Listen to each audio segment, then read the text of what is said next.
This video will help you sleep and relax. But before we begin, I would like to know which city you're from and what time you're watching this. Now, subscribe to the channel, relax, and let's begin. I never believed I'd be the one posting one of these stories.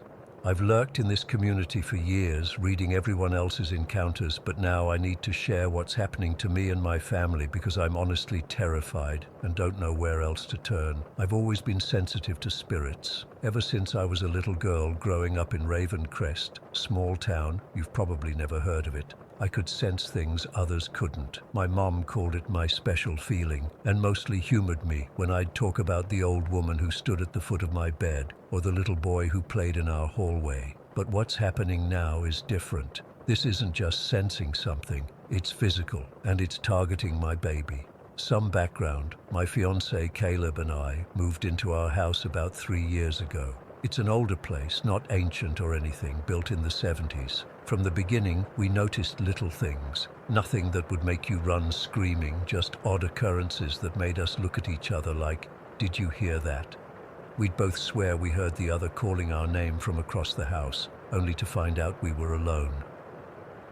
Cold spots would appear randomly, usually followed by something falling off a shelf or a door creaking open. I collect oddities, animal bones I've found in the woods, little keepsakes from residents I cared for who passed away when I worked at the nursing home. I keep them respectfully displayed, and among my collection is this old porcelain doll that I've had since I was a teenager. Caleb hates it. Doesn't everyone hate old dolls? But I've noticed it seems to move whenever there's activity elsewhere in the house. Not dramatically walking across the room or anything, but its head will be turned a different direction, or it'll be leaning to one side when I know I sat it upright. When I got pregnant last year, things ramped up. I was home alone a lot while Caleb worked, and I constantly heard him calling me from empty rooms. "Nina, can you come here?" Clear as day, his voice, but he'd be miles away at work. It always came with this sudden drop in temperature and this sinking feeling in my stomach, like when you miss a step going downstairs. But after our son was born 3 months ago, everything changed. The activity went from occasional curiosities to constant, unavoidable disturbances. Last week was when I knew something was seriously wrong. Caleb had mounted this shelf in the nursery when we first moved in. It was solid, held all our heavy books for years without issue. I was changing the baby on the changing table directly below it when I heard this awful cracking sound. I grabbed my son and jumped back just as the entire shelf crashed down, sending books and decorative items flying everywhere. If I'd been a second slower, it would have hit both of us. When Caleb checked the wall, all 4 screws had been completely pulled out. Not loose, not partially removed. Pulled straight out of the wall as if someone had deliberately unscrewed them, which is impossible because we were the only ones home and I was standing right there the whole time. Then things started moving when we could see them. The baby's pacifier would slide across the coffee table. The rocking chair in the nursery would start moving on its own, slowly at first, then picking up speed. Cabinet doors would swing open while we were looking right at them. But what happened last night is why I'm finally writing this all down. I was in bed with my baby boy beside me. Caleb was working a night shift, so it was just the 2 of us in the house with our 3 cats. I'd been having trouble getting the baby to sleep, so I'd brought him into our bed. I know, not recommended, but desperate times.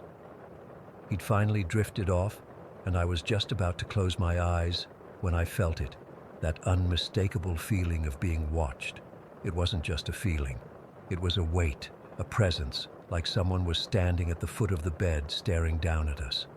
The air got so cold I could see my breath clouding in front of my face, which makes no sense for May in our normally warm house.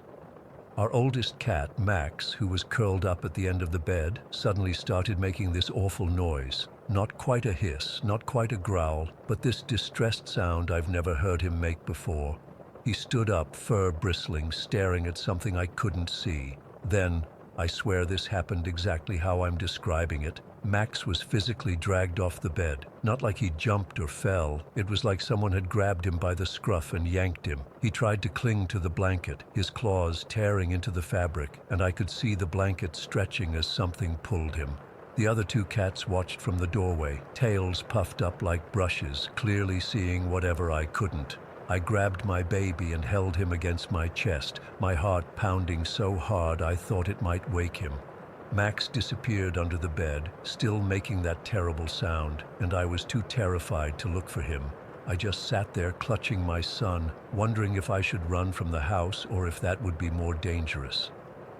Eventually, the cold faded. Max came out from under the bed about 20 minutes later, acting like nothing had happened. I didn't sleep a wink. This morning, I told Caleb, and he suggested we sage the house again. We've done it 3 times since the baby was born, and it helps for maybe a day or 2 before things start up again. I don't think sage is going to cut it anymore. There have been other incidents too. The baby will be fussing in his bassinet, and I'll hear Caleb shushing him saying, "It's okay, buddy. Daddy's here." I'll walk in expecting to find Caleb holding our son, but the room is empty, and the baby is looking up and smiling at nothing. The worst thing, the thing that's making me write this with shaking hands, happened 2 nights ago. I put the baby down to sleep in his bassinet. He was lying horizontally, head on one side, feet on the other, like babies are supposed to. I was exhausted, so I crashed in our bed and fell into a deep sleep. About an hour later, I woke to him crying. When I went into the nursery, he was lying vertically in the bassinet, his head at the top and feet at the bottom. There is absolutely no way a 3-month-old baby could reposition himself like that. It's physically impossible. He can't even roll over yet. Something moved my baby. I'm terrified that whatever is in our house is taking an interest in our son. The activity has centered around him more and more. His toys will light up without being touched. His mobile spins when there's no breeze, and sometimes when I go to pick him up from his nap, I've done research on the house and Ravencrest in general. Nothing stands out, no tragic deaths in our home, no burial grounds or historical significance, just a quiet town where nothing much happens, or at least nothing that makes the news.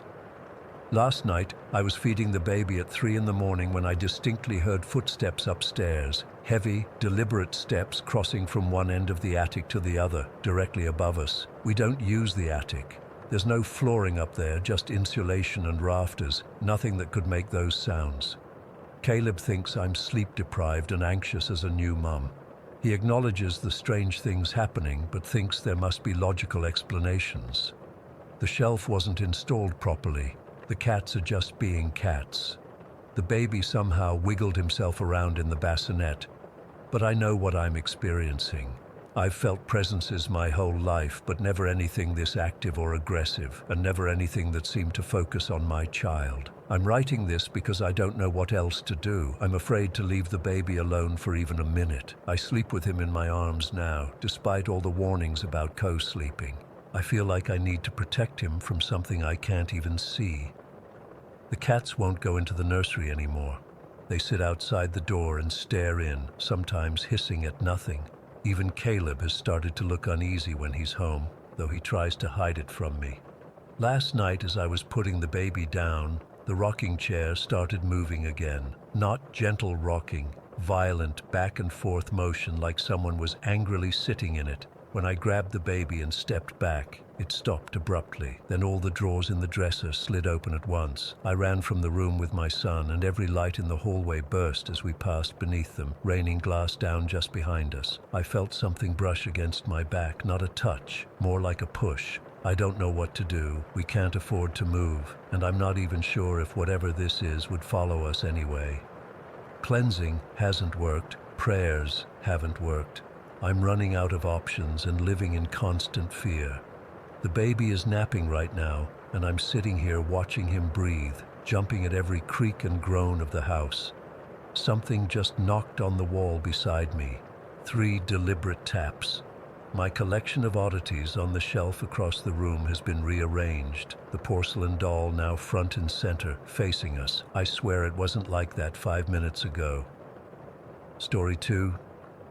I've never been the type to believe in ghosts. Actually, I've always been pretty skeptical about the whole paranormal thing. Even when friends would share their creepy experiences, I'd nod along, but secretly think they were just freaking themselves out. That was until last month when something happened that I still can't explain. My mom passed away suddenly in early July. It was a heart attack, quick and unexpected. She was only 62. The whole family was devastated, but I took it especially hard. We'd always been close, and even though I'd moved out years ago, we talked almost every day. When she died, I was going through a rough patch. I'd lost my apartment after being laid off from my job, tech industry cutbacks, thanks economy, and was basically couch surfing while trying to figure out my next move. I'm 28, and moving back to my childhood home was absolutely the last thing I wanted to do. But when my dad suggested I come stay for a while to get back on my feet, I didn't have much choice. The house in Pinecrest is the same one I grew up in, a modest 3-bedroom in a quiet suburb.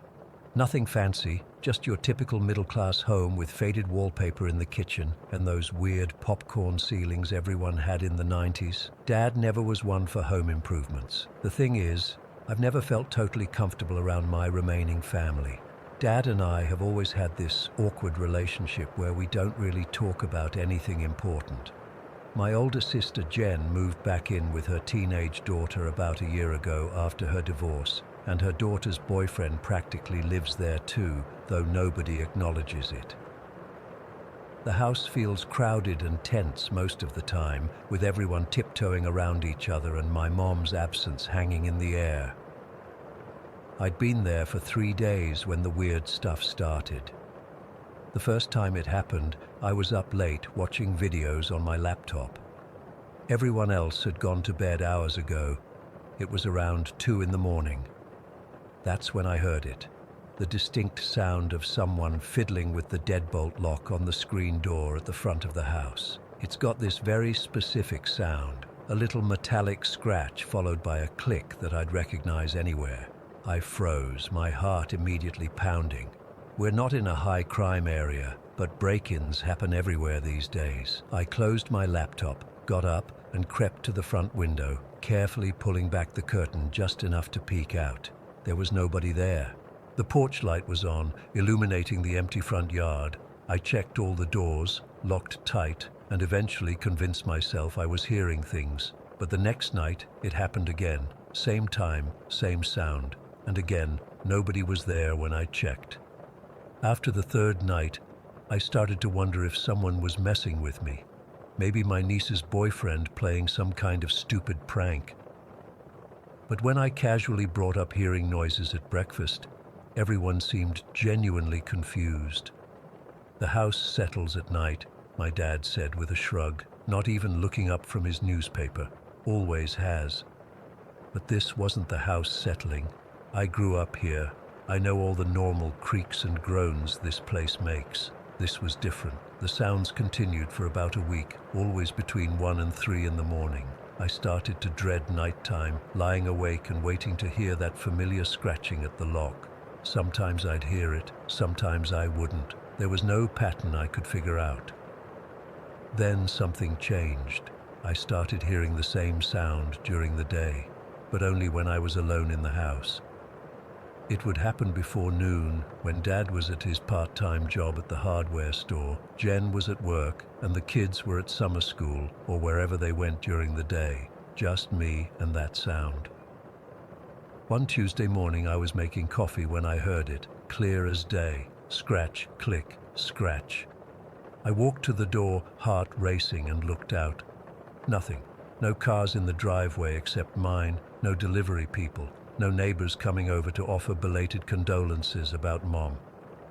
I remember standing there, coffee mug in hand, feeling a chill despite it being July in Florida. Something felt off. Not threatening, just not normal. I went back to the kitchen trying to shake it off. That's when things escalated. I was alone in the house that afternoon. Everyone was out doing whatever they do, and I was sitting in the living room scrolling through job listings on my laptop. The only light was coming from the window blinds, those thin strips of sunlight cutting through the otherwise dim room. I've always preferred low lighting when I'm on my computer. I was completely focused on the screen when something caught my eye. A movement in my peripheral vision, just a quick flicker, like someone walking from the entryway toward the kitchen. I looked up, expecting to see my dad or sister having come home early. Nobody was there. I went back to my laptop, but felt uneasy. A few minutes later, it happened again. That same sense of movement, following the exact path someone would take if they were walking from the front door through the living room.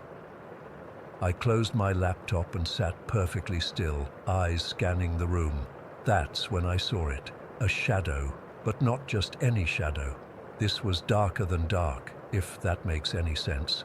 It moved from left to right across the far wall, about the height of an average person. It wasn't cast by anything. There was nothing between the light sources and the wall that could have created it. It just existed and moved, deliberately. I couldn't breathe. I couldn't move.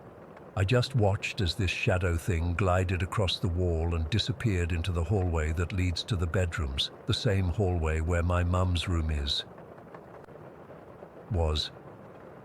After it passed, I sat there for what felt like hours but was probably only a few minutes. My heart was hammering so hard I could feel it in my throat. When I finally got up the courage to move, I checked the entire house, every room, every closet. I was alone. That night at dinner, I tried to casually ask if anyone had ever experienced anything strange in the house. "What do you mean, strange?" Jen asked, passing the potatoes to her daughter. "I don't know. Unexplainable things, noises, or seeing things that shouldn't be there." Dad looked at me with that expression he gets when he thinks I'm being ridiculous. "Are you saying the house is haunted? Because your mother would have mentioned if she'd been living with a ghost all these years." Everyone laughed, and I forced a smile. "Yeah, you're right. Forget I said anything." But I couldn't forget, because it kept happening. The scratching at the lock continued, but now I was also seeing that shadow regularly, always in the living room, always taking the same path, always when I was alone or when everyone else was asleep. I started keeping track in the Notes app on my phone. July 15th, lock sound at 2:17 a.m. July 16th, lock sound at 10:23 a.m., shadow sighting at 10:30 a.m. July 17th, lock sound at 1:45 a.m. and 11:05 a.m. July 18th, shadow sighting at 3:30 p.m. July 19th, lock sound at 2:33 a.m., shadow sighting immediately after. The weird thing was, I wasn't scared anymore. Not really. There was something almost familiar about the presence. I started to wonder if maybe, just maybe, it was my mom. The thought came to me one night as I was lying awake, waiting for the sound. Mom always used to come home from her evening shift at the hospital around midnight. She'd unlock the door, walk through the living room, peek into our bedrooms to check on us, then go to her room. The path the shadow took was exactly her path, and the timing. The sounds always happened around when she'd be getting home or when she'd be up and about during the day. I'd never heard of anything paranormal happening in our house before. People had died here. My grandpa passed in the back bedroom when I was a kid, and an elderly aunt lived out her last days in what's now the guest room, but there had never been any weird occurrences after they died. But this started immediately after Mom died, 3 days after I moved in, which was a week after her funeral.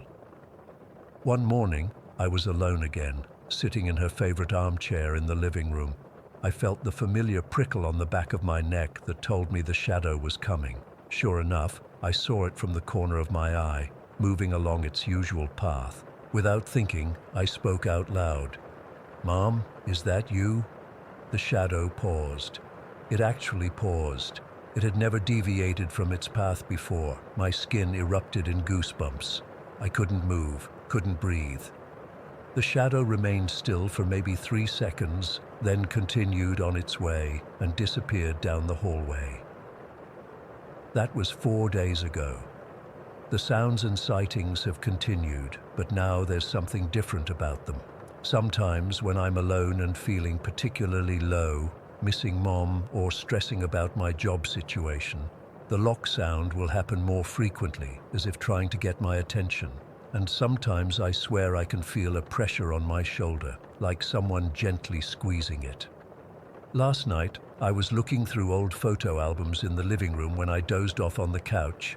I woke up at some point to find a blanket had been placed over me, the crocheted one Mom made years ago that's normally kept in her bedroom closet. Dad and Jen both denied putting it there, and there's no way my niece or her boyfriend would have bothered. I still don't know what to make of all this. I've never believed in ghosts, but I also can't explain what's happening. The most logical part of me says it's grief playing tricks on my mind, making me see and hear things that aren't there, but another part thinks that maybe, just maybe, Mom isn't ready to leave us yet, or at least she wants me to know she's still watching over me. The lock just clicked again. It's 11:32 in the morning, and I'm alone in the house. I'm not going to check this time.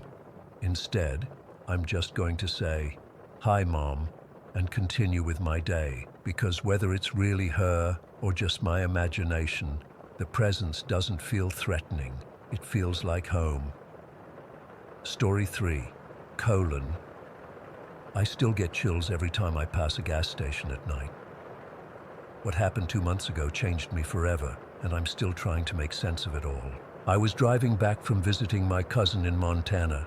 It was supposed to be a straightforward 12-hour drive home, but I got a late start and figured I'd just power through.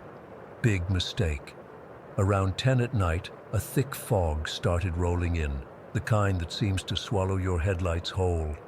I was on some back highway cutting through dense forest, and my GPS was going in and out of service. My gas gauge was hovering near empty, and anxiety was building in my chest. I hadn't seen another car for at least 40 minutes, and the last town I'd passed through was just a speck on the map. Just when I was calculating how much farther I could push it, I spotted a faint glow through the fog. As I got closer, I saw it was a gas station. Not one of those modern places with bright lights and a convenience store selling overpriced energy drinks. This place looked like it had been transported straight from the 70s. The sign was weathered, with half the letters missing, and the single pump stood like some forgotten relic. The small attached store had a flickering open sign that buzzed and sputtered. I pulled up, relieved despite the place's appearance.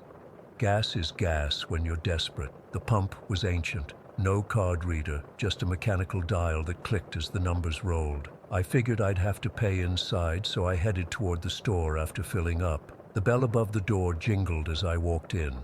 The inside was dimly lit, with buzzing fluorescent lights that cast everything in a sickly yellow glow. Shelves held dusty packages of jerky, chips that looked like they'd expired years ago, and sodas in glass bottles I hadn't seen since I was a kid. Behind the counter stood an old man, must have been in his 70s at least, with thinning white hair and the palest blue eyes I've ever seen, cloudy, like cataracts were forming. He watched me approach without saying a word. "Hey, I just filled up. Pump 3, I said, pulling out my wallet. He nodded slowly. $27.16. His voice was gravelly, like he hadn't used it in days. As I handed him the cash, he leaned forward. "You heading far tonight?" "About 4 more hours if the fog lifts," I replied. He shook his head. "This area isn't safe after dark." He didn't elaborate, just stared at me with those cloudy eyes. "I'd find somewhere to stay if I were you. Motel about 15 miles up. Better than driving in this." I thanked him for the advice, but told him I needed to get home. As he handed me my change, I heard something. A thump, followed by what sounded like muffled voices coming from a door behind the counter marked "Staff Only." The old man didn't react, but I noticed his knuckles whitening as he gripped the edge of the counter. "Everything okay back there?" I asked. "Just the TV," he said quickly. "Old place gets noisy at night, pipes and such." I nodded, but it definitely wasn't pipes I'd heard. It sounded like someone talking, maybe even crying. I was about to press further when the bell above the door jingled again.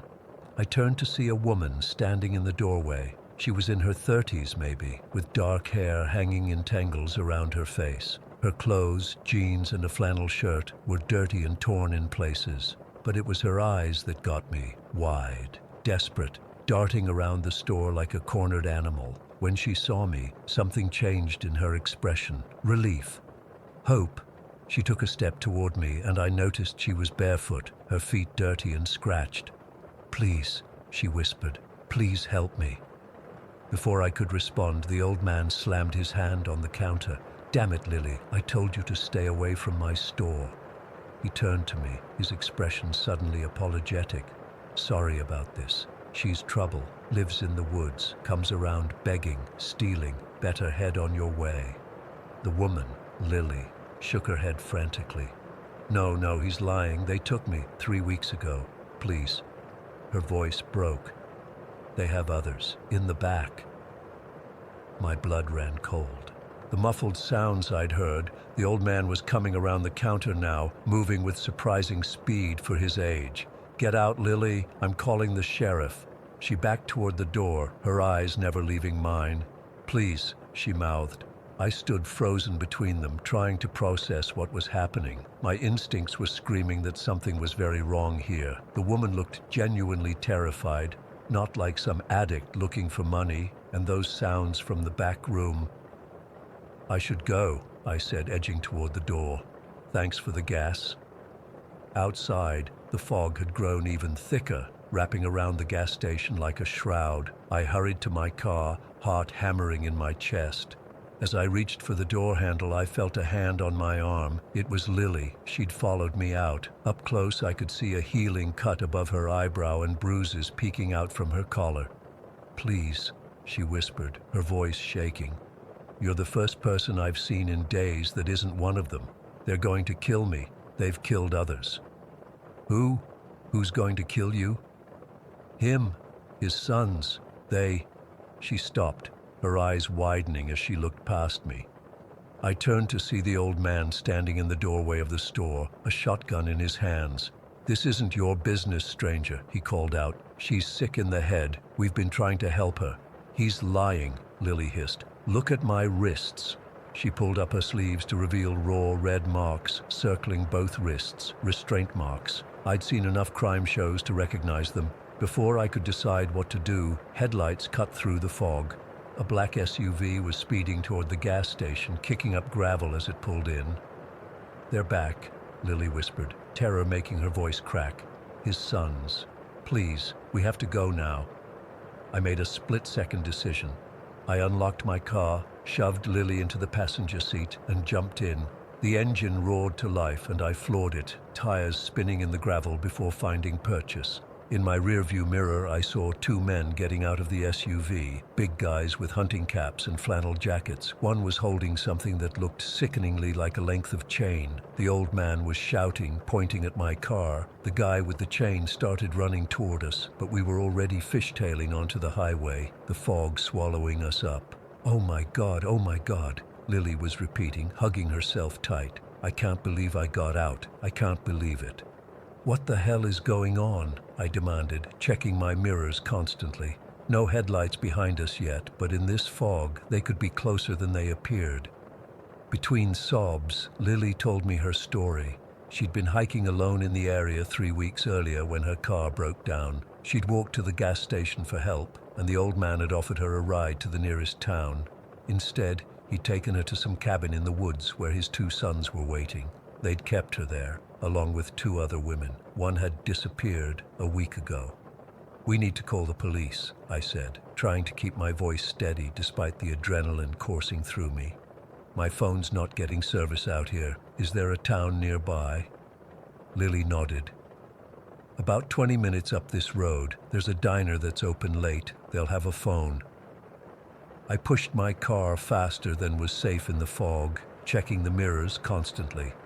About 15 minutes later, I saw lights ahead, a small cluster of buildings that constituted what passed for a town out here. The diner Lily mentioned was at the edge, a retro-looking place with a neon sign and big windows. I parked right in front, and we rushed inside. There were only 2 customers, an elderly couple in a booth, and a middle-aged waitress who looked up in surprise when we burst through the door. "We need to use your phone," I said, trying not to sound as panicked as I felt. "It's an emergency." The waitress must have seen something in our faces, or maybe she noticed Lily's condition, because she immediately pointed to a phone on the wall by the restrooms. "Go ahead, honey. Everything okay?" I didn't answer, just grabbed the phone and dialed 911. When the dispatcher answered, the words poured out of me. The gas station, the old man, the captive women. Lily filled in details I didn't know, her voice growing stronger as she spoke. The dispatcher assured us officers were on the way, both to our location and to the gas station. She wanted us to stay on the line, but as I was agreeing, Lily grabbed my arm. "They're here," she whispered, pointing out the window. The black SUV had pulled into the diner parking lot. The two men from earlier were getting out, scanning the area. They hadn't spotted us yet, but it was only a matter of time. I told the dispatcher what was happening. She instructed us to find a safe place to hide until officers arrived. Estimated time 5 minutes. 5 minutes felt like an eternity with those men outside. I told the waitress and the elderly couple what was happening. The man from the couple, bless him, immediately stood up, locked the front door, and turned off the main lights. "Back kitchen has a door that leads out to the alley," the waitress said, already ushering us that way. "My car's back there. Blue Honda. Keys are in my purse." She grabbed her bag and pressed the keys into my hand. We had just reached the kitchen when we heard banging on the front door. The waitress pushed us toward the back exit. "Go! Go!" We burst out into the alley behind the diner. The waitress's blue Honda was parked there just as she'd said. I fumbled with the keys, my hands shaking so badly I could barely get them in the ignition. The car started with a roar that seemed impossibly loud in the quiet alley. I threw it in reverse, backing out just as the side door of the diner burst open. One of the men from the SUV emerged, spotting us immediately. "There!" he shouted, starting toward us. I hit the gas, the car lurching backward. We sped down the alley, taking a sharp turn onto the main street. I had no plan beyond getting away from the diner and those men. We were halfway down the main street when I saw the flash of police lights ahead. 2 cruisers were speeding toward us, and I nearly cried with relief. I pulled over, and Lily and I stumbled out, waving frantically. The next few hours were a blur of statements and activity. More police arrived. An ambulance took Lily to the hospital. I learned later that when officers raided the gas station, the police found evidence in the back room, restraints, personal belongings from multiple women, and worst of all, a hidden trap door leading to a cellar where they found another woman, barely alive. The old man and his sons were arrested. Turns out they'd been doing this for years, possibly decades. Women who'd gone missing in the area, hikers, travelers. The authorities are still trying to determine how many victims there were. I gave my statement a dozen times, drove back with a police escort to retrieve my car. Somehow managed to get home the next day, though I couldn't tell you much about that drive. I was running on autopilot, my mind still trapped in that fog-shrouded gas station. It's been 2 months. Lily and I have talked a few times on the phone. She's in therapy, trying to rebuild her life. The other woman they found survived. The preliminary hearing for the old man and his sons is next month, and I'll be testifying. I've been seeing a therapist too. I have nightmares about that night. The old man's cloudy eyes, the muffled sounds from the back room, the men with chains pursuing us through the fog. Sometimes I wake up convinced I can hear those phantom whispers coming from my own closet. I don't drive at night anymore if I can help it, and I've never stopped at another remote gas station. I don't think I ever will, because now I know what can hide behind a flickering open sign and the weathered face of an old man who warns you that this area isn't safe after dark. He was right about that, just not in the way he wanted me to believe. Story. I've never been the type to believe in ghosts or anything supernatural. Growing up, I'd roll my eyes whenever my aunt would talk about seeing spirits or feeling presences in her house. I was always the practical one in my family, the guy who looks for the logical explanation. That changed about 9 years ago, and to this day I still can't explain what happened to me. I've worked as a custodian at Brookfield College for 14 years now. It's not glamorous work, but it pays the bills, and I eventually worked my way up to custodial supervisor. Back when this happened, I was still doing regular cleaning shifts. The college has several buildings across campus, but there was one particular building, Westfield Hall, that I was assigned to clean regularly. It's an older building, 3 stories tall with 2 classrooms on each floor. Simple layout, central staircase connecting all floors, heavy metal doors at each landing that make this loud, distinctive clank when they close. Most mornings were exactly the same. I'd arrive around 5:30, unlock the building, and start my routine from the top floor down. The building would be completely empty that early, just me and the occasional mouse that had found its way inside. I knew every creak in that building, every spot where the floor dipped slightly, every window that needed extra attention because students always put their hands on it. That particular morning started like any other. It was mid-October, just starting to get cold outside. I remember because I had to scrape frost off my car windshield before driving to work. I unlocked Westfield Hall at exactly 5:35. I remember checking my watch because I was running a bit late. The building was dark and quiet, just like always. I flipped on the lights, grabbed my cart with all my cleaning supplies, and took the elevator up to the 3rd floor. The classrooms up there were numbered 301 and 302. I always started with 301 because it was the messier of the two. It was used for art classes sometimes, and there was always more to clean up.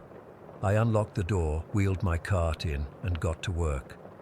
I'd been cleaning for maybe 15 minutes, wiping down the whiteboard and organizing the desks, when I felt like someone was watching me. You know that feeling, right? When the hair on your neck stands up a little bit? I figured maybe another custodian had come in early, so I turned around, ready to say good morning. That's when I saw him. Standing about 10 feet away from me was a man I'd never seen before. He was just standing there, not moving, not saying anything, just watching me. He was wearing this green-yellowish striped sweater that looked like something straight out of the 70s. It had this weird pattern and the colors were faded, like it had been worn and washed hundreds of times. He was maybe in his 40s or 50s, with this thin face and a slight build. His hair was dark but graying at the temples. I figured he was a professor who'd come in super early to prepare for class, though I didn't recognize him. I'd been working there long enough to know most of the regular faculty. "Sorry," I said.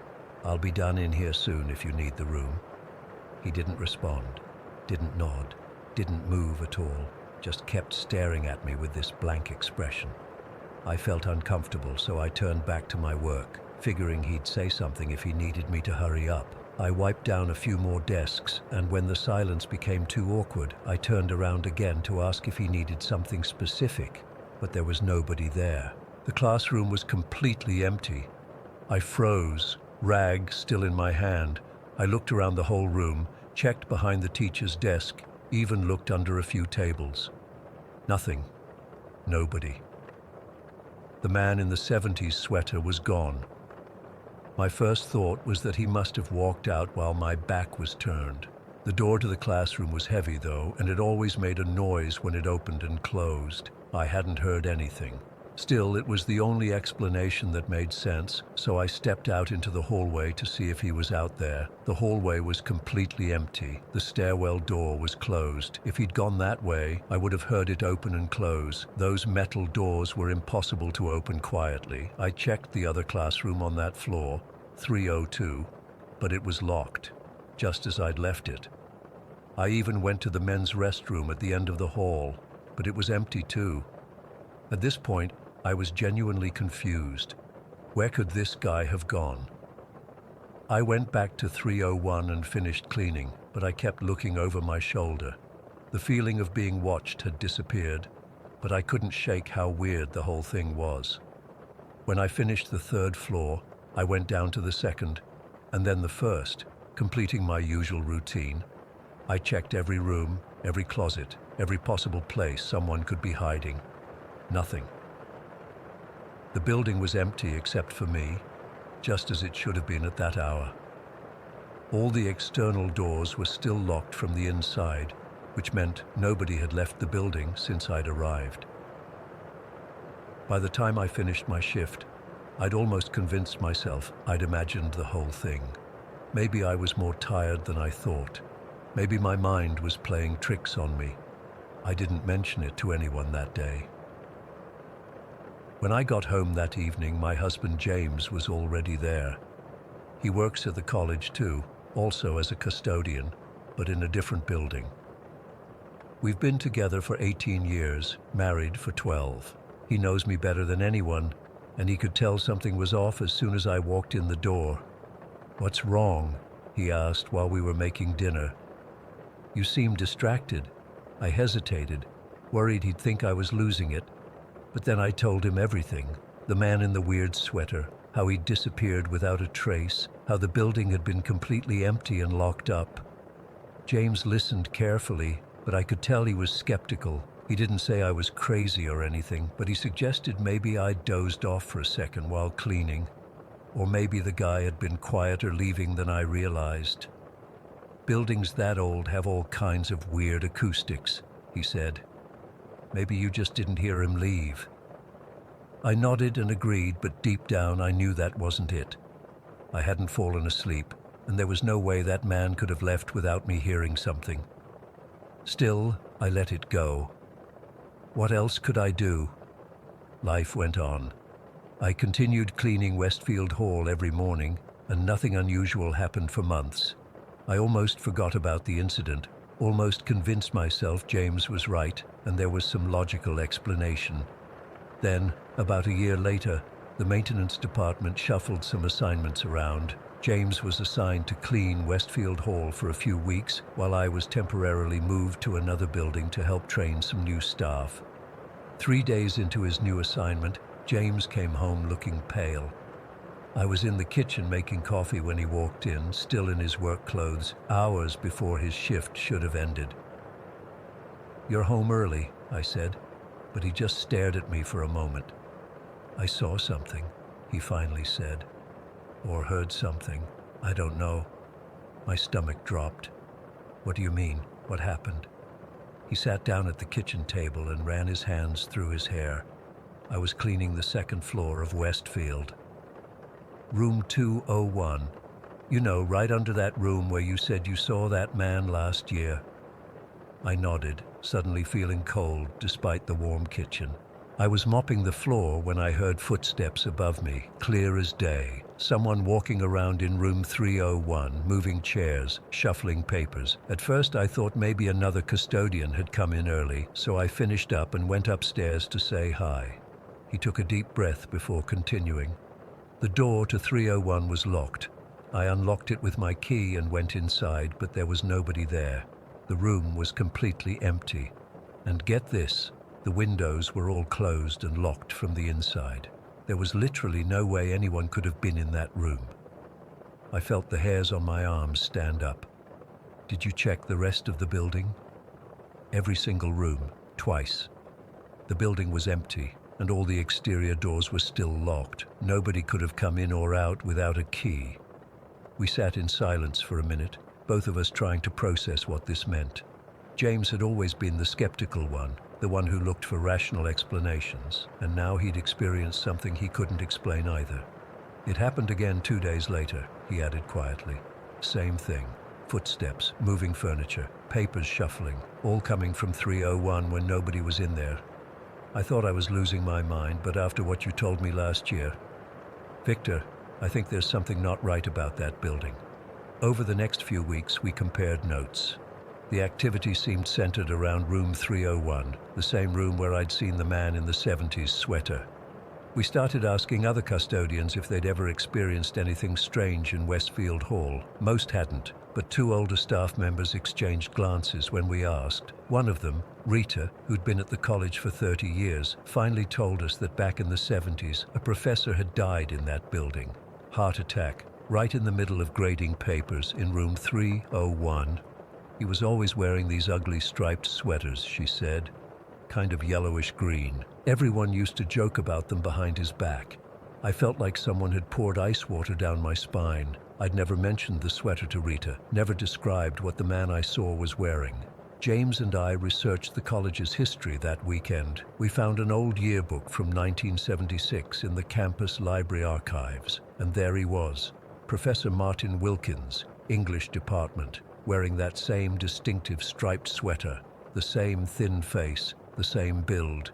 It was unmistakably the man I'd seen standing in room 301, the man who'd been dead for over 40 years. I was reassigned to Westfield Hall a month later. The first day back, I stood outside room 301 for a long time before unlocking it. The room looked normal, just desks, chairs, a whiteboard, nothing out of the ordinary, but I couldn't shake the feeling that I wasn't alone. As I cleaned, I kept glancing around, half expecting to see Professor Wilkins standing there in his faded sweater. He never appeared, but twice I distinctly heard what sounded like papers being shuffled on the teacher's desk when my back was turned. When I spun around, there was nothing there, just an empty desk. I still clean that building sometimes. James refuses to take shifts there anymore. I don't blame him. Sometimes when I'm alone in room 301, I talk out loud, just in case Professor Wilkins is listening. I tell him I'm just there to clean, that I'll be out of his way soon. It feels ridiculous, but it also feels necessary. I've never seen him again, not fully formed like that first time. But sometimes, out of the corner of my eye, I catch a glimpse of something, a flash of yellowish green, a shadow that shouldn't be there, and almost every time I'm in that room, I feel like I'm being watched. I don't know why he showed himself to me that day. I don't know why he's still there, shuffling papers and moving chairs in a classroom where he once taught, but I know what I saw. I know what James heard. And no matter how many logical explanations we try to come up with, none of them make sense. Some things just can't be explained, and sometimes the dead don't leave. Story 5. I never believed in ghosts or anything supernatural before we moved to Ravenwood. I'm still not sure what I believe now, but I know what I heard that night, and it's something I can't explain no matter how hard I try. My husband Mark and I bought this old Victorian house about 2 years ago. It's this gorgeous brick building with these incredible stained glass windows and intricate woodwork that you just don't see in modern homes. It was built in 1909 and has all this character and history that we fell in love with immediately. The price was surprisingly reasonable too, which should have been our first clue something wasn't quite right. The house sits directly across from Ravenwood Funeral Home, which honestly didn't bother us at all.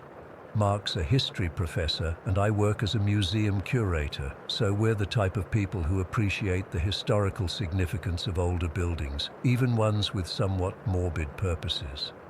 We actually thought it added to the charm of the neighborhood in a weird way. When we first moved in, our neighbors came by with welcome baskets and the usual small-town greetings. Mrs. Peterson from next door brought over homemade cookies and casually mentioned, "You know this place is haunted, right?" She said it so matter-of-factly, like she was telling me the garbage gets picked up on Thursdays. I just laughed it off and thanked her for the cookies. Over the next few days, 3 more neighbors made similar comments. Some told stories about previous owners hearing footsteps or seeing shadows. Others mentioned cold spots and doors closing on their own. We didn't pay much attention to it. Every old house makes noises, and people love to tell ghost stories about historic homes. For the first few months, everything was completely normal. We were busy renovating, painting, and making the place our own. Our daughter Lily was just a baby then, not even a year old. The only weird thing was that she would sometimes stare and giggle at empty corners of rooms, but all babies do that, right? Around the 6-month mark, I started noticing little things. Sometimes out of the corner of my eye, I'd see what looked like a dark figure moving across a doorway or down the hall. When I'd turn to look, nothing would be there. Mark experienced similar things, shadow movements in his peripheral vision that disappeared when he tried to focus on them. I also started having sleep paralysis, which I'd never experienced before. I'd wake up in the middle of the night completely unable to move, with this overwhelming sense that something was in the room watching me. I could feel its presence, this heavy, oppressive weight in the air. The episodes would only last maybe 30 seconds, but they were terrifying.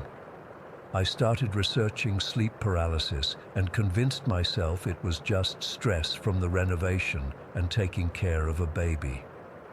Fast forward to 2 nights ago. It was the middle of January, and we were in the grip of this brutal cold snap.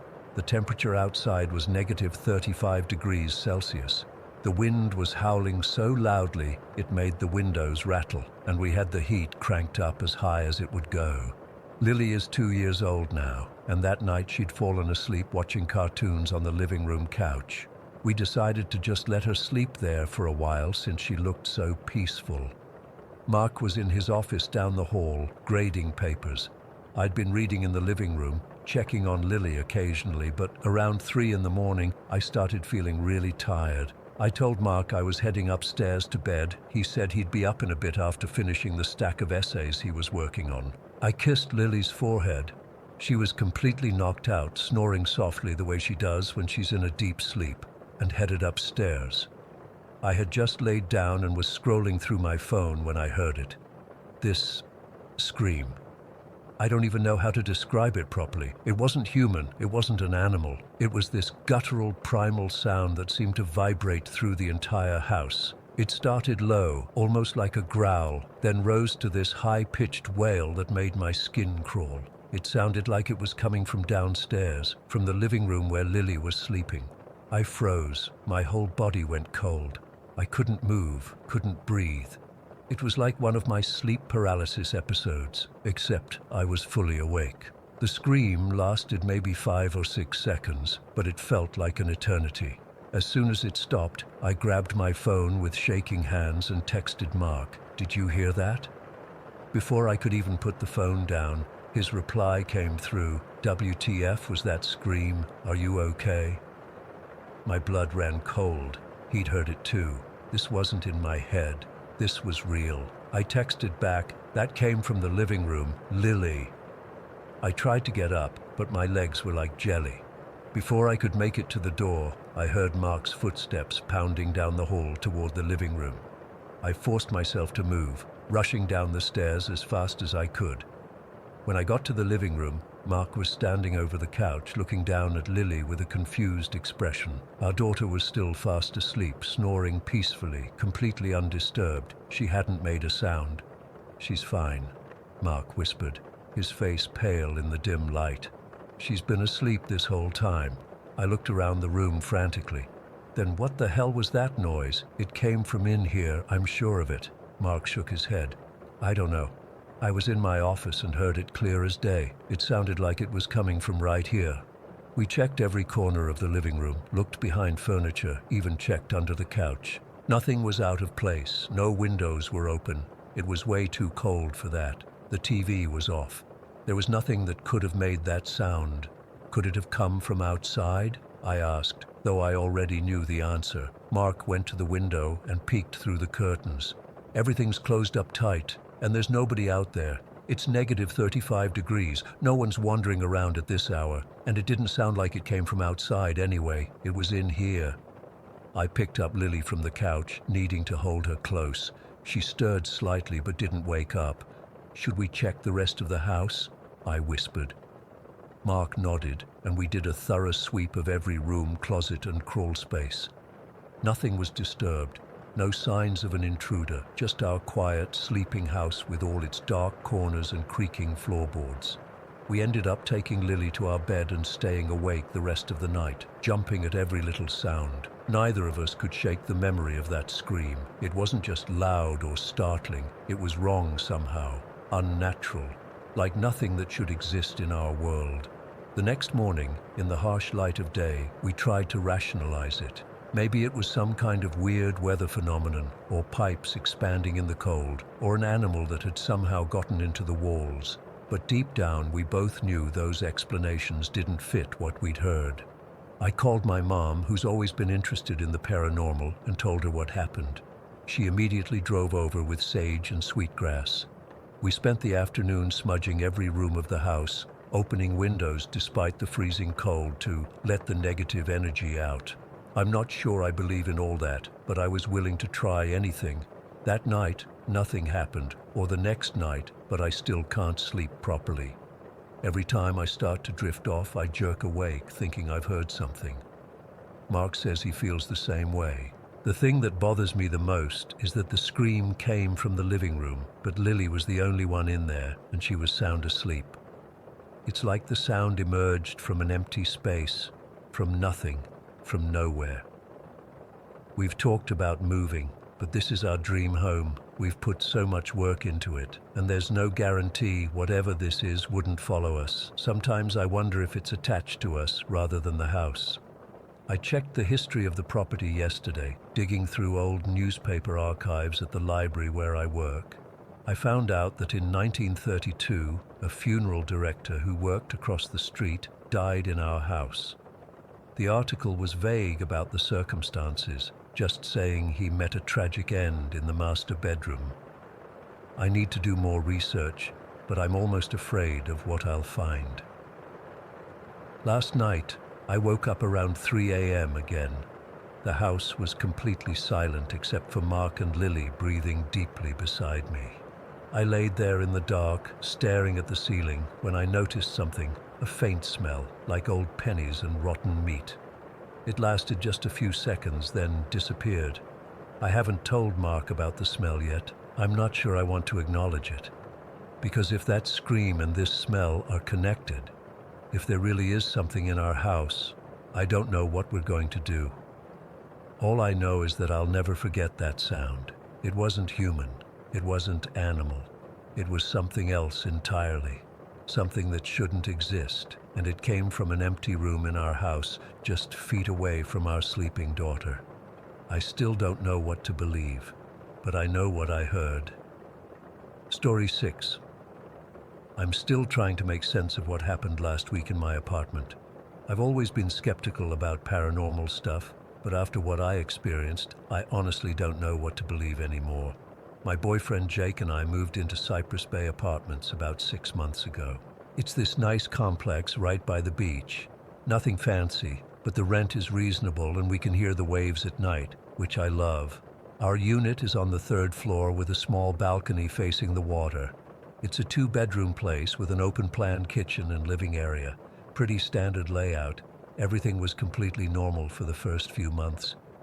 We settled in, got to know some neighbors, and fell into our routines. Jake works from home most days while I commute to the city.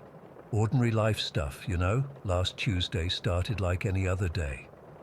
I woke up around 6:30, got ready for work, kissed Jake goodbye, and headed out. Work was busy, but nothing out of the ordinary. I remember feeling tired on the drive home, thinking about how I just wanted to change into comfy clothes and relax for the evening. I got home around 5:15.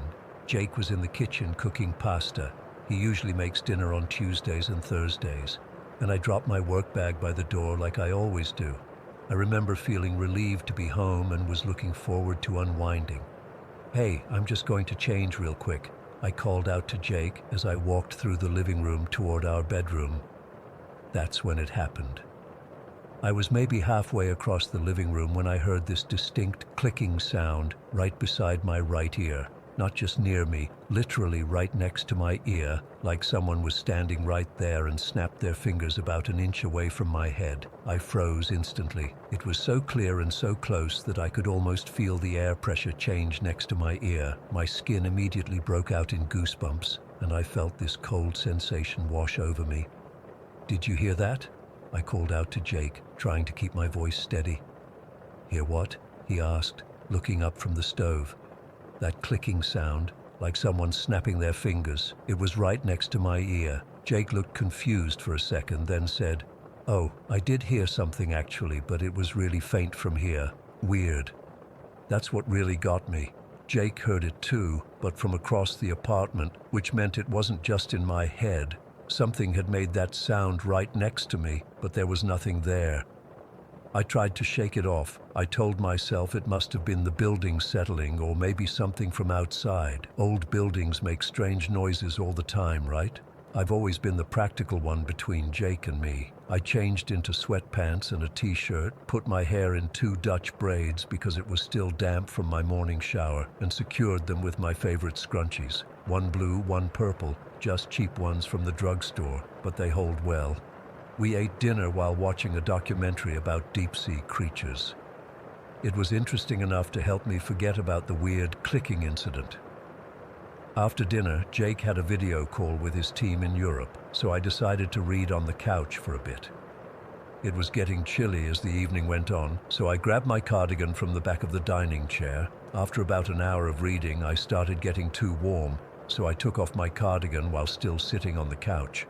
I distinctly remember adjusting my hair because one of my braids got caught in the cardigan as I pulled it off. I went back to reading, but after a few minutes I felt something was off. My head felt lighter on one side. I reached up and realized the scrunchie from my right braid was gone.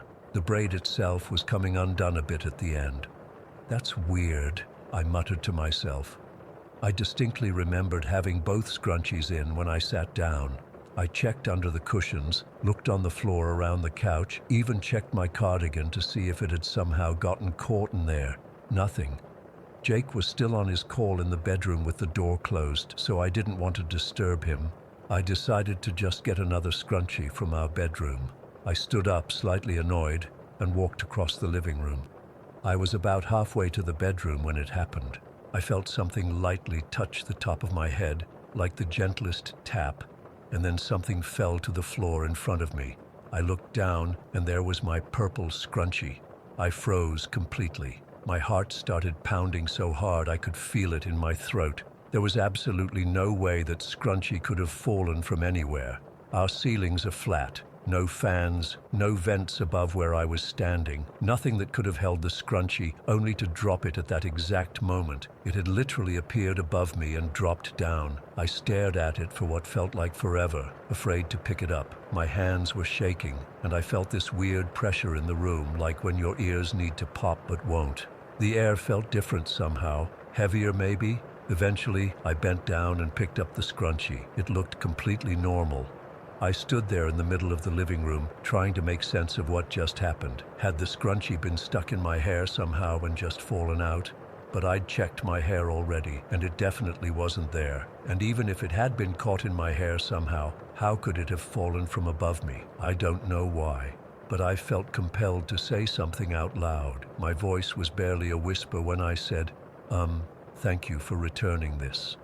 As soon as the words left my mouth, I felt ridiculous, but also terrified, because saying it out loud made it real. I was acknowledging that something or someone had taken my scrunchie and then given it back to me.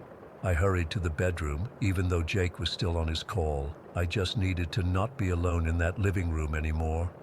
I sat on the edge of our bed, clutching the scrunchie, trying to come up with a rational explanation.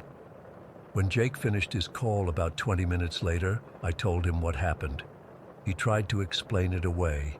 Maybe it had been caught in my hair and just fell out at that moment, or maybe it had been on a shelf or something and I hadn't noticed. But there was no shelf above where I'd been standing, nothing that could explain it. I didn't sleep well that night. I kept thinking about both incidents, the clicking sound and the scrunchie. They seemed playful almost, not threatening, but definitely deliberate, like someone, something, wanted me to know they were there. The next morning, I woke up feeling exhausted but also questioning whether I'd overreacted. In the light of day, it seemed silly to be so freaked out, but then I remembered that Jake had heard the clicking too, just more faintly from where he was standing. That wasn't my imagination. I've spent the last week trying to find any logical explanation for what happened. I've checked our apartment for anything that could have made the clicking sound, loose fixtures, pipes, windows, but found nothing. I've tried to recreate the scrunchie incident, seeing if there was any way it could have gotten caught somewhere and fallen, but there's just no explanation that makes sense. What's really strange is that nothing else has happened since. No more clicking sounds, no more disappearing items. It's like whatever was there made its point and then stopped. I've been reading a lot online about paranormal experiences, and I've found that many people describe similar incidents: small objects disappearing and reappearing, unexplained sounds close to their ears. Some people call these spirits tricksters, entities that aren't necessarily harmful but like to play pranks or get attention. Jake thinks I should just forget about it, that there must be some explanation we're missing, but I can't shake the feeling that something was trying to communicate with me that day. The incidents felt intentional, like someone saying, "I'm here, notice me." I haven't told many people about this because I know how it sounds. Before this happened, I probably would have been skeptical if someone told me a similar story. But experiencing it firsthand has changed something in me. There's a difference between believing in the abstract possibility of something paranormal and actually feeling it happen to you. I'm not afraid to be in our apartment. Whatever this was didn't feel malicious, but I am more aware now. Sometimes I'll be doing something ordinary, like washing dishes or folding laundry, and I'll get this distinct feeling that I'm being watched. Not in a threatening way, just observed. I've started saying good morning and good night to the empty apartment, just in case. Jake thinks I'm being silly, but it makes me feel better somehow. If there is something there, I'd rather be on friendly terms with it. It's been a week, and I still don't have any answers. Maybe I never will. Maybe these were just two strange coincidences that happened to occur on the same day. But deep down, I don't think so. There was something too deliberate about both incidents, especially the scrunchie being returned to me like that. I'm not planning to move out or anything drastic. This is our home, and aside from those two incidents, I've been happy here. But I do wonder sometimes what exactly shares this space with us. Is it someone who once lived here, a playful energy that was here long before the building, or something else entirely? All I know is that on a completely ordinary Tuesday, something unexplainable happened to me, twice, and whether anyone believes me or not, I know what I experienced, I know what I felt, and I know that whatever logical explanation I try to come up with, none of them fully account for what happened that day. So I guess I'm just living with the mystery now, and occasionally when I'm alone in the apartment, I'll say a quiet thank you to whatever or whoever might be listening, because if there is something there, it went out of its way to make its presence known without scaring me too badly. And in a strange way, I almost appreciate that. Story 7. I've never shared this with anyone outside my family before. Even typing this makes my heart race. I'm not looking for advice or explanations, just somewhere to put these memories that have haunted me for years. I was 6 when we moved to Lakewood. It was a normal-looking house, not old or creepy from the outside. 3 bedrooms, 1.5 baths, with a finished basement. My parents were excited about the space and the good school district. My brother Jake was only 4 then and thought the basement would make a cool playroom. From the very first night, something felt wrong. Not just new house jitters, wrong. I mean a deep, sick feeling in my stomach that wouldn't go away. I couldn't explain it to my parents. I was only 6. All I could say was, "I don't like my room," or "There's something bad here." They thought I was just adjusting. That first week, I woke up every night around 3 in the morning, feeling like someone was watching me. I'd pull my blanket over my head and squeeze my eyes shut until morning. By the end of the month, I was sleeping on my parents' bedroom floor. My mom would put me to bed in my room, but by midnight, I'd be dragging my blanket to their door, crying.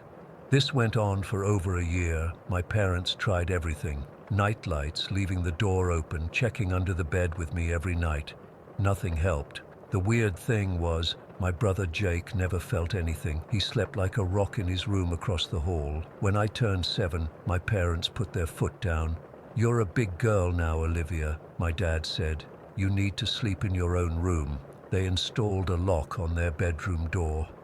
I remember sitting outside their room the first night, sobbing until I fell asleep in the hallway. That's when it started, the noises from the basement. The first time I heard it, I thought my dad was up fixing something. It was a distinct metal clang, like someone dropping a pipe or tool. Then came the footsteps, slow, deliberate steps coming up the basement stairs. But they weren't normal footsteps. There was a dragging sound between each step, like someone pulling something heavy. The footsteps would stop at the top of the stairs, right at the basement door, then nothing, just silence. I'd lie frozen in my bed, afraid to move, afraid to breathe. Sometimes it would last for minutes, sometimes for what felt like hours, just the sense of something standing at the top of the stairs, listening, waiting. Every night, the same pattern.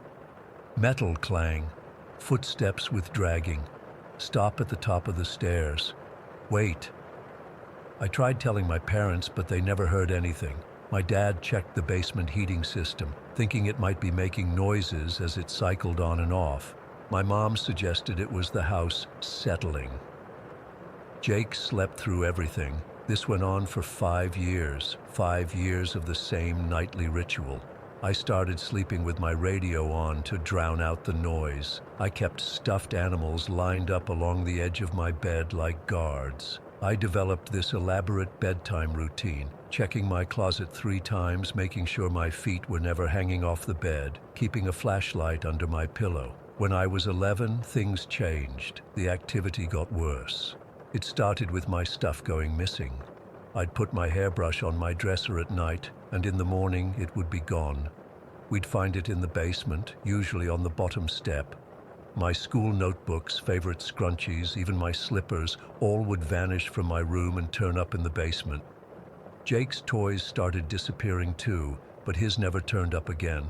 His favorite action figure, a remote control car, his baseball glove, all gone without a trace. My parents thought we were being careless or playing pranks on each other. Our pets wouldn't go near the basement. We had a golden retriever named Sonny who would go anywhere in the house except there.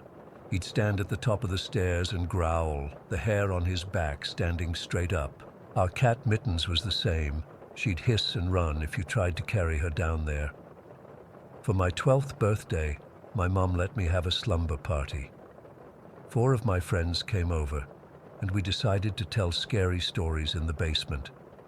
It was my attempt to face my fears, to show myself there was nothing to be afraid of. We were sitting in a circle on the basement floor with just a flashlight between us. I was in the middle of telling a ghost story when I felt it, a cold rush of air across the back of my neck, like someone breathing on me. Then I heard it, my name, whispered so faintly that I wasn't sure if I'd imagined it. Olivia. I jumped up, knocking over the flashlight. My friends thought I was trying to scare them and started laughing. I played it off, but inside, I was terrified. That was the first time whatever it was had said my name. A few weeks later, I was babysitting Jake while my parents went to dinner. We were watching TV in the living room when Jake suddenly yelped in pain.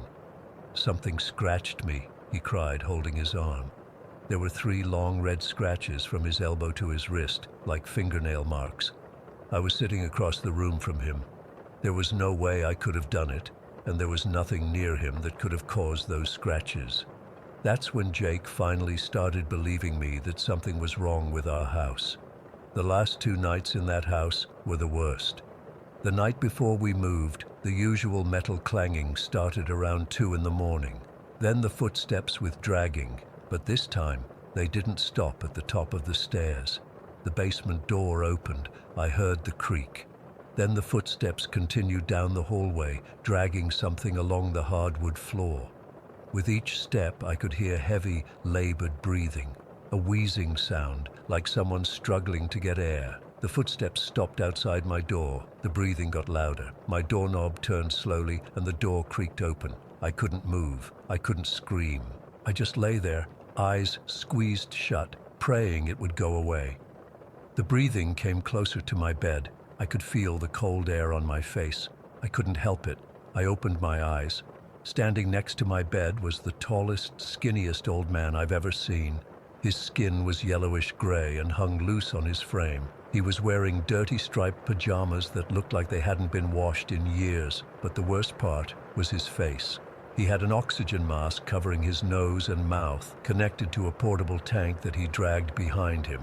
His eyes were sunken deep in his face, but they were fixed right on me. His fingers were wrong, too long, too thin, like they had extra joints. I must have passed out from fear because the next thing I remember is waking up to my alarm. I convinced myself it was just a nightmare. That day was busy with packing and moving preparations, so I didn't have time to dwell on it. That night, our last night in the house, I refused to sleep in my room. Most of my stuff was already packed anyway. I snuck into Jake's room and slept on his floor. I was almost asleep when I heard it again. The metal clang, the dragging footsteps, the wheezing breath. This time they came straight to Jake's door. The doorknob turned, but Jake had a habit of locking his door at night. The knob rattled harder. Then the breathing changed. It became angry, agitated. A low growl came from the other side of the door, building into words that still echo in my head. "Don't leave me." It wasn't a plea. It was a command, spoken in the deepest, most unnatural voice I've ever heard.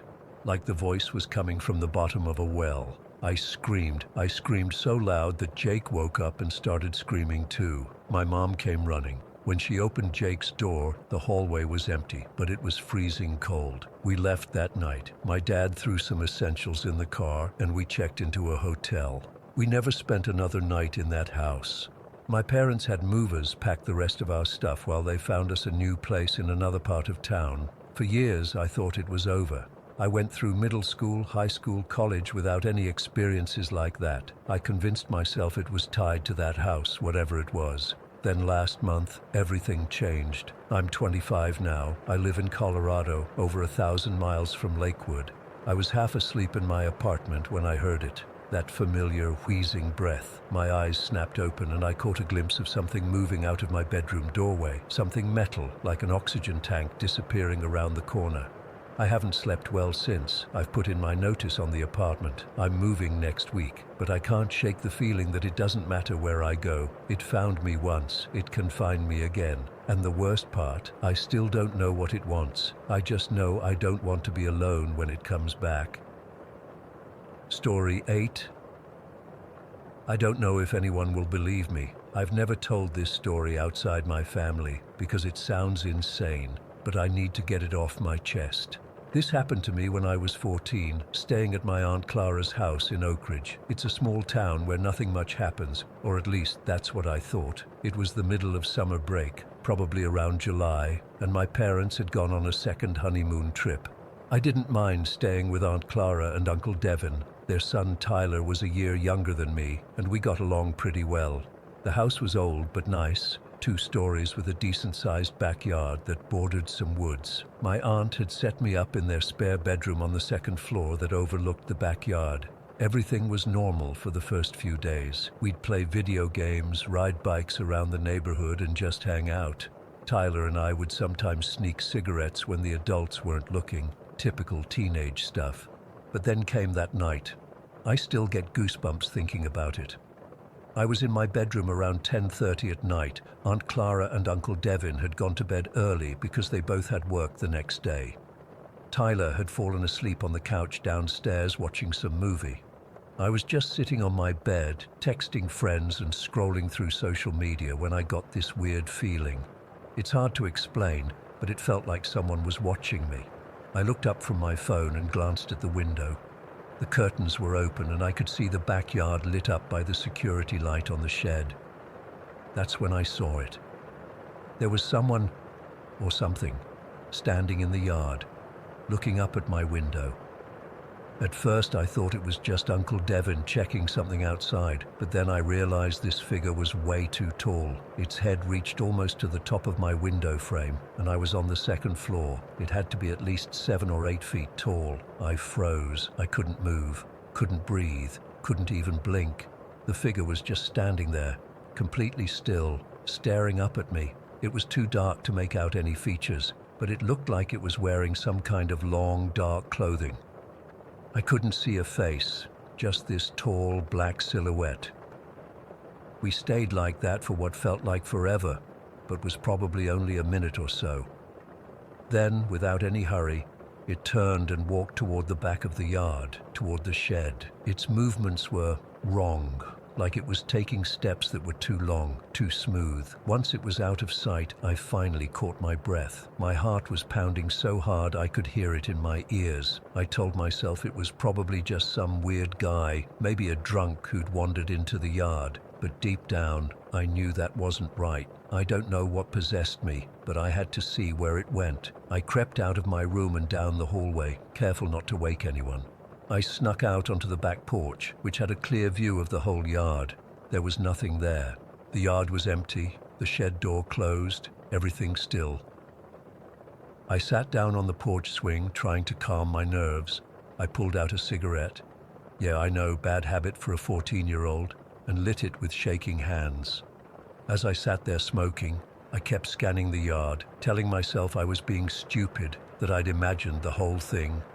That's when I noticed movement by the fence line at the far end of the yard.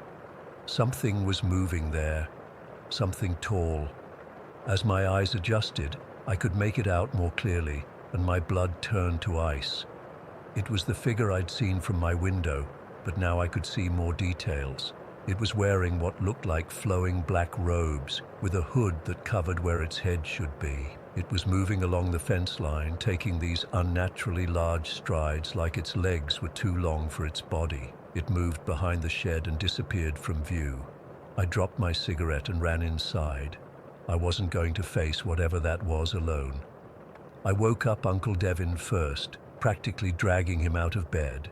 I was babbling, trying to explain what I'd seen. He was annoyed at first, but something in my face must have convinced him I wasn't making it up. We woke Aunt Clara next, and Tyler heard the commotion and joined us. Uncle Devin grabbed a baseball bat from the closet, and we all went out onto the back porch.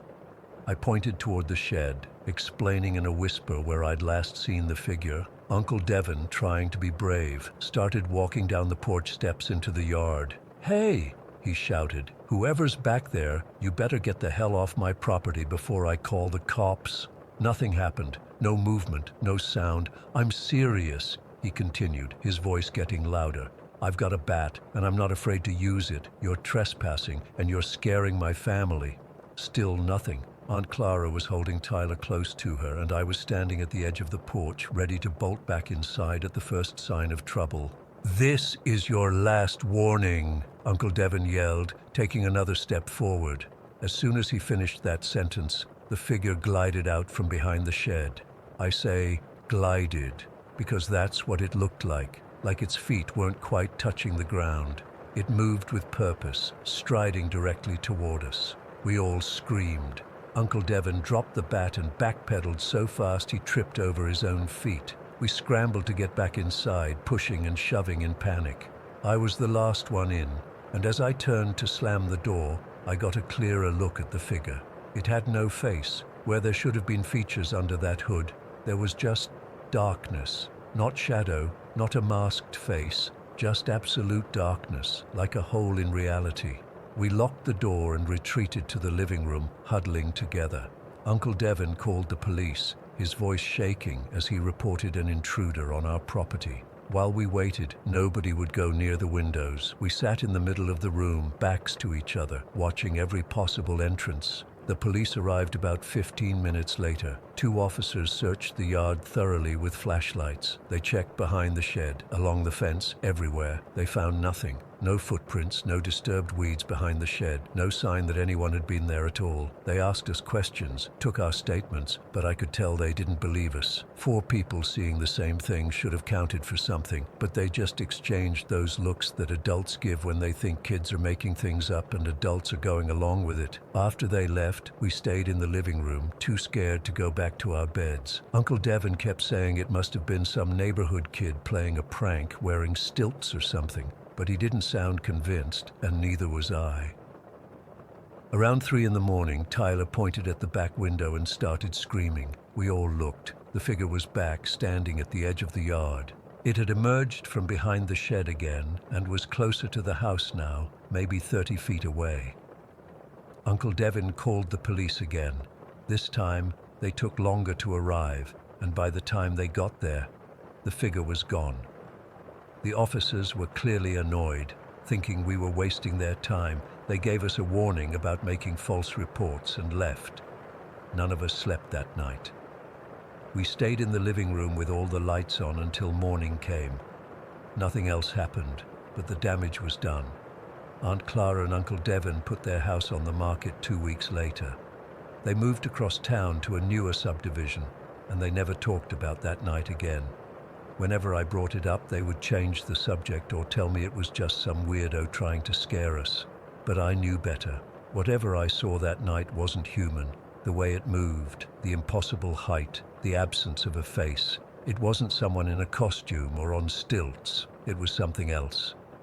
15 years passed. I grew up, went to college, started my own life. I hadn't thought about that night in years. I'd convinced myself it was just a childhood trauma that my mind had blown out of proportion. Then last month, I had to go back to Oak Ridge for a friend's wedding. Out of curiosity, I drove by Aunt Clara's old house. The place had changed hands several times since they sold it. It looked different. New paint, different landscaping. But the backyard and the shed were still there. I don't know what possessed me to stop and ask the current owners if I could see the backyard. I made up some story about having lived there as a kid and being nostalgic. The woman who answered the door was nice enough and let me walk around back. As soon as I stepped into that yard and saw the shed, I had the worst panic attack of my life. My heart raced, I couldn't breathe, and I collapsed to my knees. The woman had to help me back to my car. I couldn't explain my reaction to her. How could I? But in that moment, all the memories and terror came flooding back. The strangest part, as she was helping me to my car, she hesitantly asked if I'd ever seen anything strange while living there. When I asked what she meant, she just shook her head and said it was nothing, but her expression told me everything. Whatever it was still there. I don't know what that thing was. I don't know if it was a ghost, a demon, or something else entirely. All I know is that it was real. All 4 of us saw it. And 15 years later, just being in that yard again brought all the fear rushing back. I still have nightmares about that faceless figure standing outside my window, its head reaching impossibly high, watching me with a face that wasn't there, and I wonder sometimes if it's still there, hiding behind that shed, waiting for someone else to notice it. Story 9. I still can't explain what happened that Halloween weekend at Derek's place in Portland. It's been 4 years, and I think about it all the time. I'm a pretty logical guy. I work in IT. I troubleshoot problems for a living. But this is the one thing I've never been able to debug in my head. So I was 23 at the time, and my buddy Derek had moved to Portland about 6 months earlier. We'd been friends since high school, and when he invited me to visit for Halloween weekend, I was all in. I'd never been to Portland before, and Derek kept talking about how the city goes all out for Halloween. I took a Friday off work and flew in that morning. Derek picked me up from the airport in this beat-up Honda Civic that smelled like fast food and weed. Classic Derek. On the drive to his place, he was telling me about the house he was renting with 3 other guys. It's old as hell, man. Built in like 1910 or something. The landlord barely fixes anything, but the rent's cheap. When we pulled up, I understood what he meant. It was one of those big old craftsman houses, 2 stories, peeling blue paint, sagging porch, the works. Inside wasn't much better. Creaky hardwood floors, weird stains on the ceiling, that musty smell old houses get. But it had character, you know. Derek's roommates had decorated for Halloween.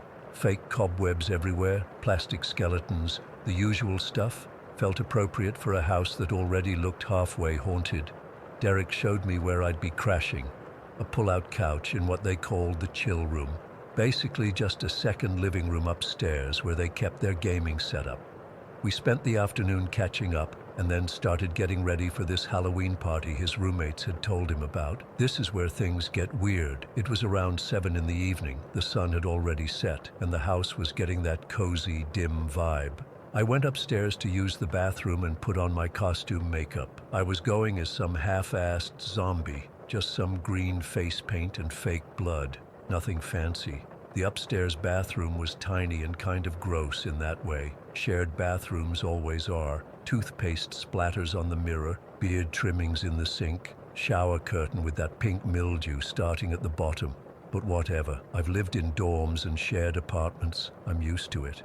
I was leaning over the sink, applying this green face paint, when the atmosphere in the room suddenly changed. It's hard to describe. The air felt thicker, like that moment right before a thunderstorm hits, and there was this stillness, complete stillness. I couldn't hear the music Derek was playing downstairs anymore, couldn't hear the traffic outside or the old house creaking. Nothing. My stomach did this weird flip, like when you're at the top of a roller coaster just before the drop. You know that feeling?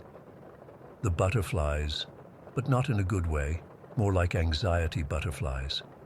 I remember freezing with the makeup sponge halfway to my face, just listening.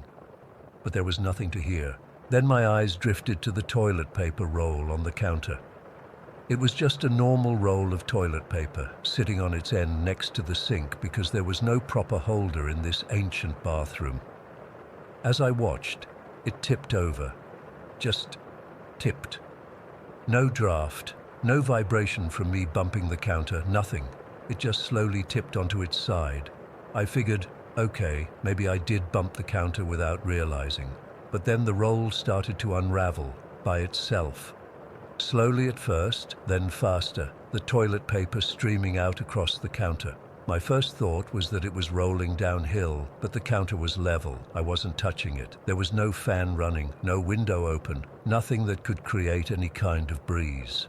The toilet paper kept unraveling, streaming toward the corner of the bathroom where there was this old laundry chute, basically just a square hole in the wall with a little door on it.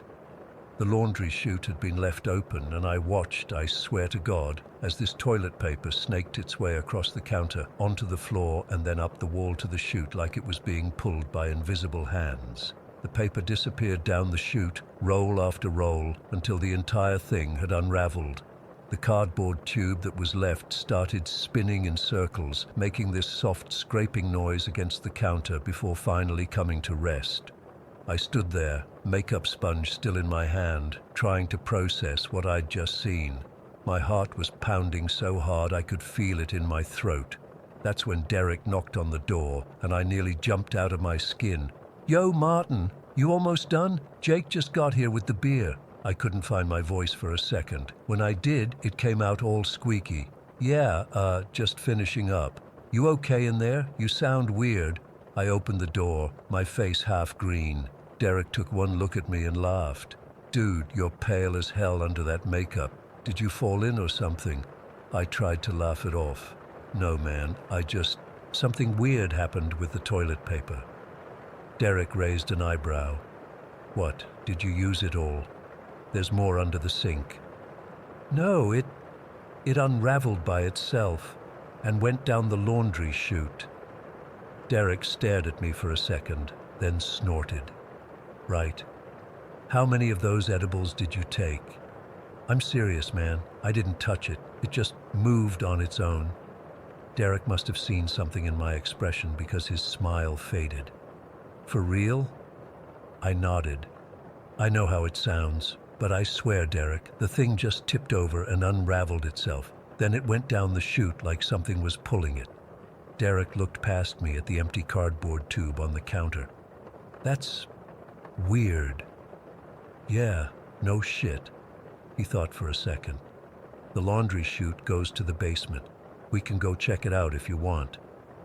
Part of me didn't want to go anywhere near whatever had just happened, but curiosity won out. "Yeah, okay." I quickly finished applying the zombie makeup, though my hands were shaking so bad it looked even messier than intended. We headed downstairs past Derek's roommates who were pre-gaming in the kitchen and found the door to the basement. The basement was exactly what you'd expect in a century-old house. Concrete floor, exposed pipes, cobwebs in every corner, single bare bulb hanging from the ceiling. Derek pulled the string to turn on the light, and we both hesitated at the top of the stairs. "After you," I said. Derek shot me a look but started down. The wooden steps creaked under our weight. The smell of mildew and dust was stronger down here, and it was noticeably colder than the rest of the house. At the bottom of the stairs, Derek stopped so suddenly I almost bumped into him. "Holy shit," he whispered. I peered around him, and there it was, the toilet paper. But it wasn't just a pile of paper at the bottom of the laundry chute like you'd expect. It was arranged, folded, in perfect zigzags across the concrete floor, like someone had deliberately placed each section. It formed a kind of spiral pattern, starting from directly beneath the chute and expanding outward about 3 feet in every direction. "Did you do this?" I asked Derek, even though I knew he couldn't have. He shook his head slowly. "I've been downstairs with the guys the whole time you were in the bathroom. Could one of your roommates have come down here?" "Dude, we would have seen them. The basement door is right next to the kitchen where everyone's been hanging out." We both stood there staring at the toilet paper. It was so precisely arranged that it would have taken someone several minutes to fold it all that way. There's no way it could have just fallen like that. "Maybe there's some weird air current?" Derek suggested, but even he didn't sound convinced. I took a step closer to the paper. "Air doesn't fold toilet paper into perfect zigzags, man." We were both quiet for a minute, just taking it in. Then Derek said, "My roommate Tyler said this place was haunted when we moved in. We all thought he was full of shit." "Maybe he wasn't," I said. We eventually went back upstairs, both of us trying to rationalize what we'd seen. Maybe someone was playing a prank. Maybe there was some weird explanation we weren't seeing. But deep down, I knew, and I think Derek knew too, that something truly unexplainable had just happened. The rest of the night was a blur. We went to the Halloween party, drank too much, came back late. I kept thinking about the toilet paper ghost, as we started calling it. Every creak in that old house made me jump. The next morning I went down to the basement again, half expecting the toilet paper to be gone, but it was still there, still arranged in that perfect pattern. Derek's roommates thought we were messing with them when we told them what happened. Can't blame them.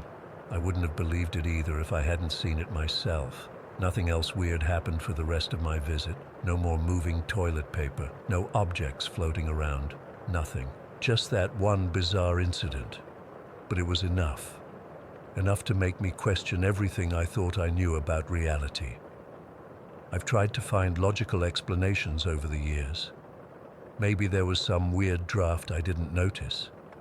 Maybe I was more tired than I realized from the flight and imagined part of it, but none of the explanations hold up. I know what I saw. That toilet paper moved by itself, traveled between floors, and arranged itself in a pattern that defies physics.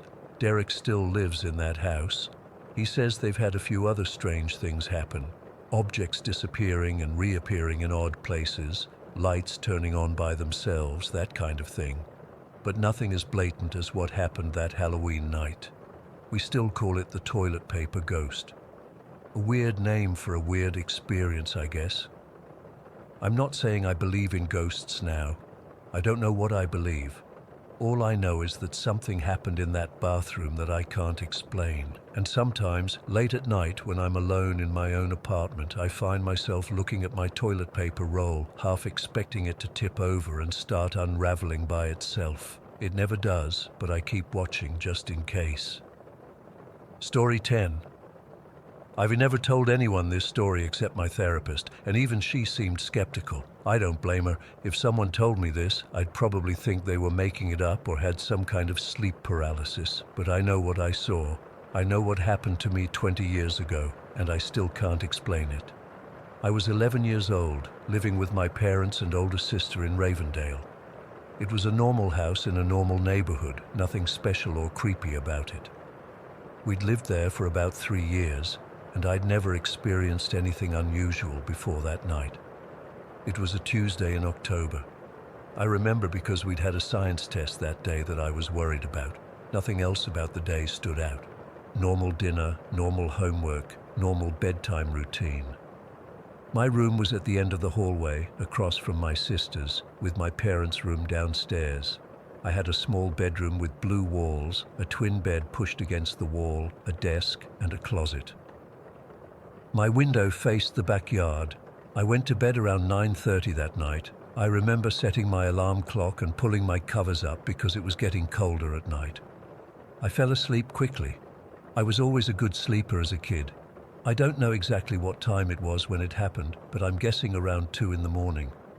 I woke up suddenly, not gradually, like when you naturally wake up. It was like someone had flipped a switch in my brain. I felt a hand on my shoulder, shaking me gently. Then I heard my name being whispered. Dominic. The voice was strange, not exactly a whisper, but not a normal speaking voice either. It was like the sound was coming from everywhere and nowhere at once. At first I thought it was my dad checking on me. He sometimes did that if he heard a noise from upstairs. I rolled over, my eyes still half closed with sleep. That's when I saw it. Standing next to my bed was a figure. Tall, much taller than my dad. It must have been at least 7 feet, almost touching the ceiling, and it was glowing. A weird, sickly green color that lit up part of my room, but in a way that made everything look wrong, like when you shine a flashlight under your chin to look scary. The worst part was that it didn't really have a face. There was a head shape, and where features should have been, there were just darker spots in the glow. No real eyes or mouth or nose that I could make out, just these shadowy areas where they should have been. My first thought was still that it was my dad playing a joke, but that thought disappeared instantly. This wasn't my dad. This wasn't anyone I knew. This wasn't even a person. I couldn't move. I couldn't scream. I just laid there, my heart beating so hard I could feel it in my throat. The thing was just standing there looking down at me, not moving, not speaking again, just watching. The glow it gave off wasn't like a light bulb or a flashlight. It came from within it, like it was made of this green light. I could see through it a little bit, but not completely, like looking through really dirty glass. I don't know how long we stayed like that. It felt like hours, but was probably only seconds. I was too terrified to even pull my covers up. I remember thinking, if I move, it'll grab me. So I just laid there, staring back at this thing. Then it moved. No warning, no sound. It just turned away from my bed and walked. No, not walked exactly. It kind of glided across my room toward the exterior wall. Not toward the door or the window, just straight for the solid wall. And then it went through it, just passed right through the wall like it wasn't there. I could see the glow through the wall for a second, like when you put your hand over a flashlight, and then it was gone. The second it disappeared, I could move again. I shot out of bed so fast I got dizzy. I didn't run for my parents' room or my sister's. I don't know why, but I ran to the bathroom and locked the door. I was shaking so badly I could barely turn the lock. I sat on the bathroom floor with my back against the door, my knees pulled up to my chest. I felt sick, actually physically sick. I threw up in the toilet, twice. My whole body was cold and clammy, and I couldn't stop shaking. I kept expecting to see that green glow coming under the door, but it never did. I stayed in that bathroom until morning. I didn't sleep. I didn't even close my eyes. When I heard my mom get up and start moving around downstairs, I finally unlocked the door and came out. She took one look at me and thought I was sick, which I guess I was, just not in the way she thought. I tried to tell her what happened, but I was so freaked out I couldn't get the words right. She thought I'd had a nightmare. My dad came upstairs and checked my room, but of course there was nothing there, no evidence that anything had been in my room. The wall was just a wall. At breakfast, I asked if anyone had come into my room during the night. My sister said no. My parents said no. Nobody had been in my room. I knew they were telling the truth because whatever visited me wasn't human. I refused to sleep in my room that night or the next. My parents thought I was being ridiculous, but they let me sleep on the couch for a few days. Eventually, I had to go back to my room, but I kept my desk lamp on all night for months after that. The thing is, nothing like that ever happened again, not in that house, not anywhere I've lived since. Just that one visit from that glowing, whatever it was. I've spent years trying to rationalize what happened. Maybe it was a vivid dream, maybe it was sleep paralysis, though I could move fine once it left. Maybe it was some weird hallucination brought on by a fever I didn't know I had, but none of those explanations feel right. When I close my eyes, I can still see that featureless face and that sickly green glow.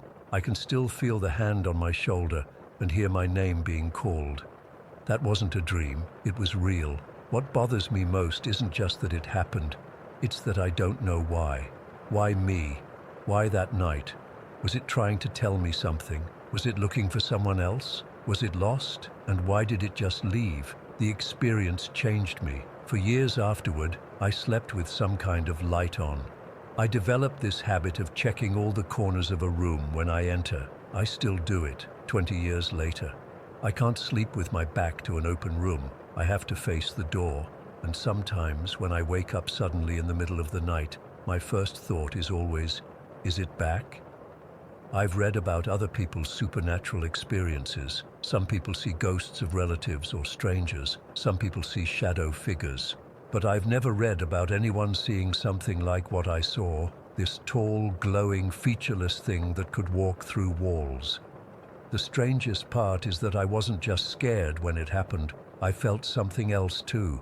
A weird sense of recognition, like I was supposed to know what it was, like it expected me to understand why it was there. That's the part that still haunts me the most. I moved out of Ravendale as soon as I could after college. My parents still live in that house, and when I visit, I never stay overnight. I make excuses about needing to get back to the city or having early meetings. I've never told them the real reason, that I'm afraid of being in that room again after dark, afraid that one night I'll roll over and see that green glow again.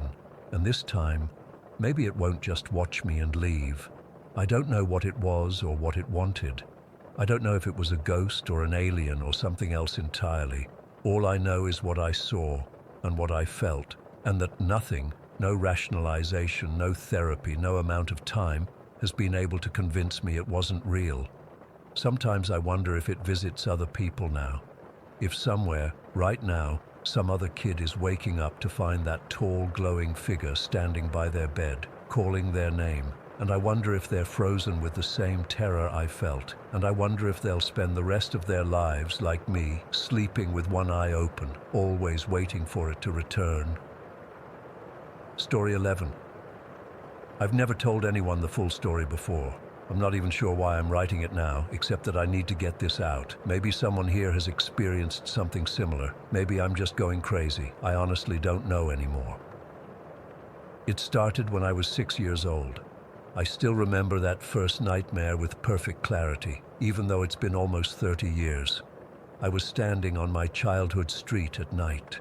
Everything looked normal at first. The houses, the street lamps, my family standing beside me. But then I noticed something wrong under one of the street lamps about 50 feet away. It was a figure, tall, probably around 8 feet, just standing there. But it wasn't a person. It wasn't even a shadow. It was like a hole in reality. Not black like darkness, but black like nothingness.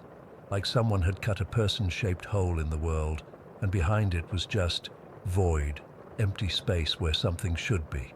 I remember tugging on my mom's sleeve in the dream, trying to make her see it. But when I looked up at her face, she was gone. Her body was still there, but her face had disappeared. Then my little brother started crying, and when I turned to him, his face was gone too. One by one, my entire dream family just vanished. Not their bodies, just everything that made them who they were. Then the creature made a sound. God, that sound. It started as a low growl that built into this deafening roar that seemed to come from everywhere at once. It was like static and screaming and thunder all mixed together, getting louder as each member of my family disappeared. I woke up screaming so loud that my parents came running into my room. They calmed me down, told me it was just a nightmare. But it felt different from any dream I'd ever had. More real. And it was just the beginning. A few weeks later, we visited my grandmother's house for the weekend. I was sleeping in the guest room when I had my first out-of-body experience. I suddenly found myself floating near the ceiling, looking down at my own body in the bed. At first, I was just confused, trying to understand what was happening. Then I felt it. A pull, like something was gently tugging me toward the bedroom door. I resisted, somehow knowing that whatever was pulling me wanted me to go to the front door of the house. I focused all my energy on getting back to my body, and suddenly I was awake, drenched in sweat and more tired than I'd ever been in my life. The next day, I could barely function. My parents thought I was coming down with something. This happened 3 more times at my grandmother's house over the next year. Each time the pull toward the front door got stronger, and each time I woke up feeling like I hadn't slept at all. By the time I was 8, the experiences had evolved. That's when the sleep paralysis started. I'd wake up in the middle of the night, completely unable to move, and there it would be, the void creature, standing in the corner of my room, just watching me, not doing anything, just being there. And that crackling, static-like sound filling the room, but quiet, like it was just background noise. I'd lie there, unable to scream, unable to move, just staring at this thing that shouldn't exist, that my mind couldn't fully process. It wasn't a shadow. Shadows need light and something to cast them. This was different. It was like reality itself was broken in that spot. Over the next few years, the visits became more frequent, and each time the creature would be closer to my bed, first the corner, then the middle of the room, then at the foot of my bed. The static noise would get a little louder each time too. I told my parents, of course. They took me to doctors, then therapists. Night terrors, they said. Sleep paralysis, overactive imagination. They put me on medications that made me feel foggy and strange, but didn't stop the visits. By the time I was a teenager, I'd learned to deal with it in my own way. I kept lights on. I played music while I slept. I developed rituals, checking under the bed, checking the closet, saying specific words before I went to sleep. Looking back, I was desperately trying to have some control over something I couldn't understand. The visits became less frequent as I got older. By the time I was in college, I could go months without an incident. I started to believe that maybe I was growing out of it, whatever it was. Then, when I was 21, after almost a year without an episode, I had the worst experience yet. I woke up in the middle of the night, paralyzed as usual. But this time, the void creature wasn't across the room. It was right beside my bed, looking down at me, and it had changed. In the center of its featureless face, there was now a single, burning red eye. Not an eye like you or I have, more like a burning coal, glowing with malevolence. The entire room had taken on a deep red haze, like everything was being viewed through a blood-colored filter. The static noise had evolved too. It was no longer just crackling sounds. It had rhythm and pitch now, almost like speech, deep, vibrating words that I couldn't quite understand, but that seemed to resonate in my chest cavity. I lay there, unable to move, as this thing loomed over me, speaking its incomprehensible language, its single eye burning into mine. When I finally broke free of the paralysis, I screamed so loudly that my roommate called campus security. They found me huddled in the corner of my room, sobbing uncontrollably. I couldn't explain what had happened, not in any way that wouldn't sound completely insane. After that night, the visits stopped. For years, nothing happened. I graduated college, started my career, got married.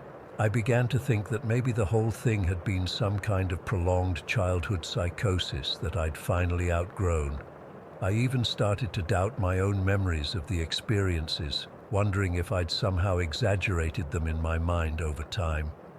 Then, at 30, it came back. I was alone in the house. My then wife was away visiting her parents. I'd gone to bed around 11, falling asleep to some documentary on Netflix. I woke up suddenly when my fan turned off. At first, I thought it was a power outage, but the digital clock on my nightstand was still glowing.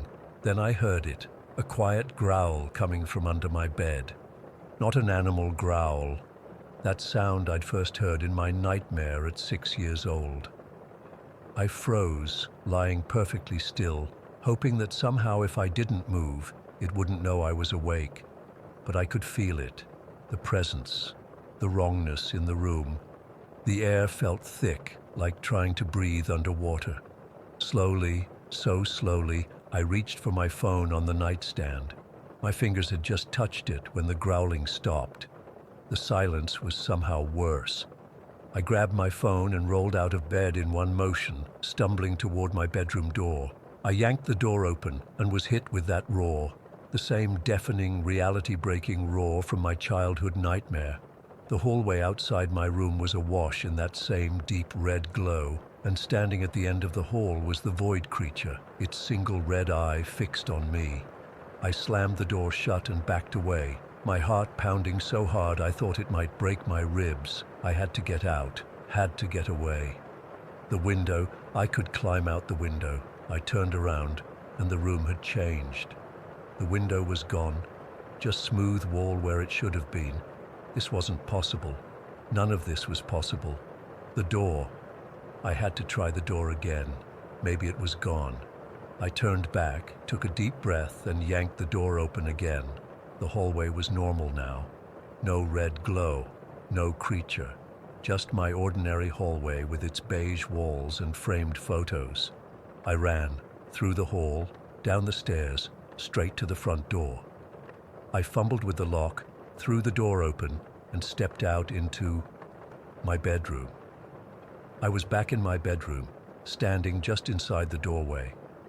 The door behind me was closed.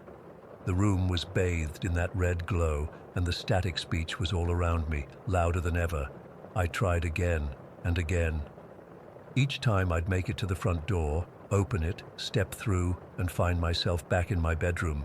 It was like being trapped in a loop, a glitch in reality. After the fifth or sixth attempt, I collapsed on my bedroom floor, overwhelmed by panic and the horrible realization that I couldn't escape. Whatever this thing was, it had me trapped. That's when I felt it. Sharp claws dragging down the back of my neck. Not hard enough to break the skin, but I could feel each individual talon, cold as ice, scraping against my flesh. I screamed, a primal sound of pure terror that I didn't even recognize as my own voice. And then I woke up. Really woke up this time, sitting bolt upright in my bed, drenched in sweat. The room was normal. No red glow, no void creature. Just my ordinary bedroom at 5:30 in the morning. But when I went to the bathroom and turned my back to the mirror, lifting my hair, there they were, 3 long red marks down the back of my neck. That was 4 years ago. I'm 34 now. I left my toxic marriage shortly after that incident, not because of the creature, but it was a wake-up call in more ways than one.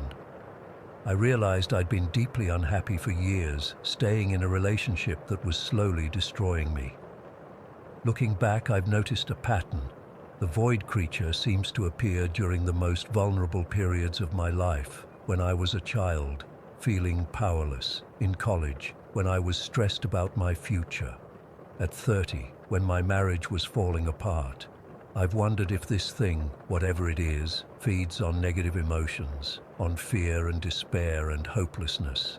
Maybe it's drawn to those feelings like a shark to blood in water. I'm in a better place now, happier, stronger, and I haven't seen the void creature since that night 4 years ago. Sometimes I almost convince myself it was all in my head, some manifestation of anxiety or depression taking physical form in my mind. But then I catch a glimpse of those scars on the back of my neck in the mirror, and I hear a faint static sound when the house is completely quiet, and I wonder if it's really gone, or if it's just waiting, watching from wherever it exists when it's not here, looking for the moment when I'm vulnerable again. I sleep with the lights on now. I've moved 3 times. I've tried everything from religious rituals to meditation to specialized therapy. Nothing makes me feel completely safe. Because how do you escape something that can bend reality itself? How do you fight an enemy made of nothing? Sometimes, late at night when I can't sleep, I find myself staring at the corners of my room, watching for any hint of wrongness, any spot where reality seems just a little bit off, waiting for that single red eye to appear again. Story 12.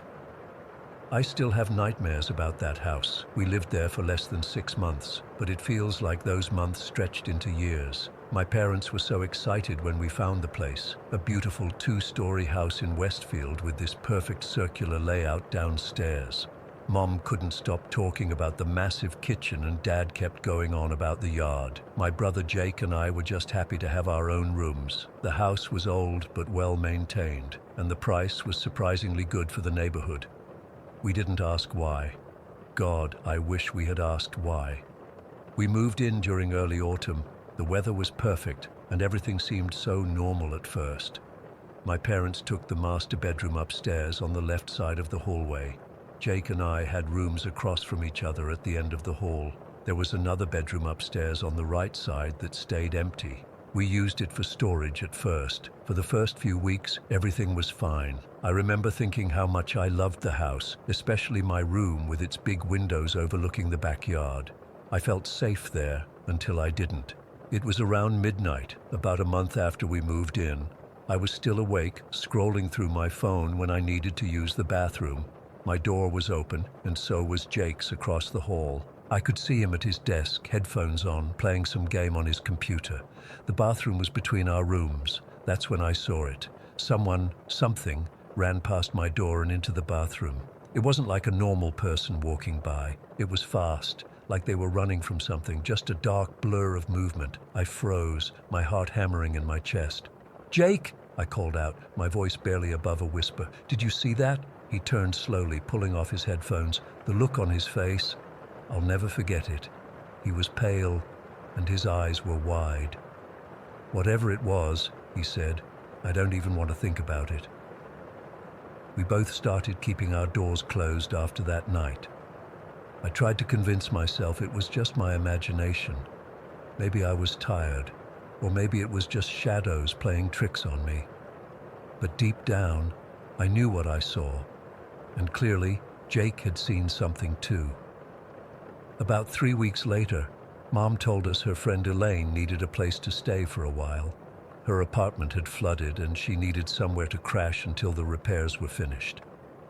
Mom offered her the empty bedroom upstairs. Elaine moved in the next day. She was nice enough, quiet, kept to herself mostly. But after a few days, I noticed she looked exhausted all the time. Dark circles under her eyes, jumping at small noises. She started spending more time downstairs in the living room, even falling asleep on the couch some nights. One evening, while my parents were out at some work event for Dad, Elaine and I were alone in the kitchen. Jake was at a friend's house. I was making a sandwich when Elaine asked me how I liked living in the house. "It's okay," I said, not looking at her. "Better than our old apartment." "You sleep okay here?" she asked, and something in her voice made me look up. That's when I decided to tell her. I saw someone running in the hallway upstairs a few weeks ago, by the bathroom. The color drained from her face. She set her coffee mug down with shaking hands. "What did you see exactly?" "I don't know, just someone running. It was dark. Jake saw it too, but he doesn't want to talk about it." Elaine went silent for a long moment. "There's something in this house," she finally said, her voice barely audible. "Especially in my room. It's always cold in there no matter how high I turn the heat. And sometimes..." She stopped herself. "Sometimes what?" I pressed. "Sometimes I feel like someone's watching me, standing over me while I sleep." I felt sick to my stomach. That night, Elaine invited me to watch a movie in her room. I think she just didn't want to be alone up there. We fell asleep with the TV still on. I woke up around 3 in the morning. The TV was casting a blue glow across the room, but there was something else, a darker shadow above us. I blinked, trying to clear my vision, but it was still there, a figure hovering above the bed, looking down at us. It was dark and angry. I don't know how else to describe it. Just pure rage and sorrow emanating from this thing. I felt Elaine stiffen beside me. She was awake too. "Don't move," she whispered. "Close your eyes. Don't look at it." I squeezed my eyes shut, tears streaming down my face. I could feel its presence, this cold, heavy weight pressing down on us. My chest felt tight, like I couldn't breathe. I don't know how long we lay there, but eventually the pressure lifted. When I finally opened my eyes, it was gone. Elaine grabbed my hand. "We're sleeping downstairs," she said, her voice shaking. We grabbed pillows and blankets and fled to my room downstairs. Neither of us slept for the rest of the night. The next morning, Mom found us huddled together in my room. She looked concerned, asking what was wrong. Elaine and I looked at each other, and then everything spilled out. What I'd seen in the hallway, what we'd both experienced the night before. I expected Mom to dismiss it, to tell us we were just scaring ourselves, but instead, she sat down heavily on the edge of my bed. I felt it too, she admitted quietly. I didn't want to say anything because I thought it was just stress from the move, but sometimes, in the middle of the night, I wake up feeling like someone's in the room with us. Then she told us something that made my blood run cold. The real estate agent had disclosed to my parents that the previous owner had committed suicide in the house, in the upstairs bedroom where Elaine was staying. Mom said they didn't tell us kids because they didn't want to scare us. There's something else, Mom said, her voice barely above a whisper. They said he shot himself. The bullet hole is still in the wall, behind where the dresser is now. They patched it, but you can still see the mark if you look closely. I felt sick.